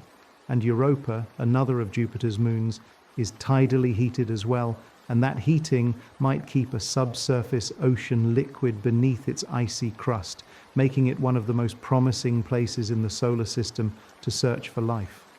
So gravity doesn't just pull things together, it also creates these tidal effects, these gradients and flexings that have profound consequences for the structure and evolution of objects at all scales. And it's all ultimately traceable back to the same basic idea. Gravity weakens with distance, creating differential forces across extended objects. Now let's think about the future, about where our understanding of gravity is going and what questions remain. One of the most exciting areas of research right now is multi-messenger astronomy, which combines gravitational wave observations with traditional electromagnetic observations. In 2017, we detected gravitational waves from the collision of two neutron stars, and at almost the same moment, telescopes around the world detected a gamma-ray burst from the same event, followed by afterglows in X-rays, optical light, and radio waves. This was a watershed moment. It was the first time we observed the same event through both gravitational waves and light, combining two completely different ways of observing the universe. And what we learned from that single event was astonishing. We confirmed that neutron star collisions produce short gamma-ray bursts. We observed the formation of heavy elements like gold and platinum in real time, seeing the glow of radioactive decay from freshly synthesized nuclei. We got an independent measurement of the Hubble constant, the rate at which the universe is expanding, by comparing the distance to the event measured from the gravitational wave signal with the redshift measured from the light. And we placed new constraints on alternative theories of gravity because we could see that gravitational waves travel at the speed of light, just as general relativity predicts. This is the future of astronomy, combining information from gravitational waves, electromagnetic radiation, and even neutrinos when we can detect them, to build a complete picture of the most energetic events in the universe. And as our gravitational wave detectors get more sensitive, as we build new detectors like LISA, a space-based observatory that will detect low-frequency gravitational waves from supermassive black hole mergers, will open up even more of the universe to observation. There's also ongoing work to test general relativity in increasingly extreme conditions, looking for any deviation from Einstein's predictions that might hint at new physics. So far, general relativity has passed every test. But we keep testing because we know it can't be the final answer. It doesn't include quantum effects. It has singularities where the math breaks down. There must be something deeper, and the best way to find that deeper theory is to keep pushing general relativity to its limits, looking for places where it fails. And then there's the mystery of dark energy, which we touched on earlier. Understanding what dark energy is, understanding why the universe's expansion is accelerating, is one of the biggest questions in cosmology. Is it really the cosmological constant, the energy of empty space? If so, why does it have the value it does? That's called the cosmological constant problem, and it's deeply puzzling. Quantum field theory predicts that the vacuum should have an enormous energy density, many orders of magnitude larger than what we observe. Why is the actual value so small? We don't know. Or maybe dark energy isn't constant. Maybe it's a field that evolves over time, something called quintessence. There are missions and experiments planned to measure the expansion history of the universe with greater precision, to look for any variation in dark energy over time. The answers, when they come, will shape our understanding of the universe's fate. And there's the question of whether gravity behaves the same way on all scales. General relativity works brilliantly for solar system scales, for stellar scales, for galactic scales, But what about on cosmological scales, the scale of the entire observable universe? Some physicists have proposed modified theories of gravity that behave differently at very large scales or very small accelerations, theories that might explain dark matter or dark energy without needing to invoke unknown substances or energies. These theories have problems, and most physicists think dark matter and dark energy are real, but it's worth exploring alternatives. Science progresses by questioning assumptions. One particularly intriguing idea is that gravity might not be a fundamental force at all, but an emergent phenomenon, something that arises from more basic underlying physics, like temperature emerges from the motion of atoms. This is a speculative idea, and there's no consensus on it, but it's the kind of deep, radical rethinking that might be necessary to understand quantum gravity. If gravity is emergent, if space-time itself is emergent, then what is it emerging from? What's the more fundamental substrate? Some think it might be related to quantum entanglement, the strange correlations between quantum particles. There are hints in certain calculations that the structure of space-time and the pattern of entanglement are connected. But this is all very much at the frontier of research, and we don't have definitive answers yet. What we do have is a sense of wonder, a sense that we're living in a remarkable time when we can detect gravitational waves, image black holes, map dark matter, and ask deep questions about the nature of reality. 100 years ago, Einstein gave us a new way of thinking about gravity. 50 years ago, we confirmed that black holes exist. 20 years ago, we discovered dark energy. 10 years ago, we detected gravitational waves. The pace of discovery is breathtaking. And I think what strikes me most, what really gets to me when I think about all this, is the sheer improbability and beauty of it all. The fact that we, collections of atoms forged in stellar cores, powered by chemical reactions, embedded in electromagnetic fields, can understand any of this at all, that we can look at the universe and discern patterns, formulate laws, predict phenomena we've never seen, and then go out and find them. That's extraordinary. We're a way for the universe to understand itself, to use Carl Sagan's famous phrase. And gravity is a huge part of that story, because gravity is what made us possible. Without gravity, there would be no stars to forge heavy elements, no planets for those elements to accumulate into, no chemistry, no life, no consciousness. We exist because gravity shaped the universe in a particular way, because it created the conditions for complexity. And now we're using the intelligence that emerged from that complexity to understand gravity itself. There's something almost circular about it, something deeply poetic. And maybe that's the real answer to the question we started with, you know? How does gravity shape the universe? It shapes it into a place where stars can shine, where planets can form, where life can emerge, where consciousness can arise and look back at the universe and ask, how did this all come to be? Gravity is the thread that connects the Big Bang to the present moment, the force, or rather the geometry, that guided the evolution of everything from the first atoms to the most complex structures we know of, living, thinking beings. But it's not done. Gravity is still shaping the universe, still pulling galaxies together, still collapsing stars, still creating black holes and neutron stars and gravitational waves. And it will continue to shape the future, driving the expansion, determining the ultimate fate of every structure, every star, every galaxy. In a sense, understanding gravity is understanding the story of the universe, past, present, and future. And there's so much we still don't know. That's what keeps it exciting. We don't know what dark matter is. We don't know what dark energy is. We don't know how to reconcile gravity with quantum mechanics. We don't know what happens at the center of a black hole or in the first instant of the Big Bang. These are hard problems. They might take decades or centuries to solve, but every answer raises new questions, and that's how science works. We're not trying to reach some final destination where everything is known and understood. We're on a journey of discovery, and the journey is what matters.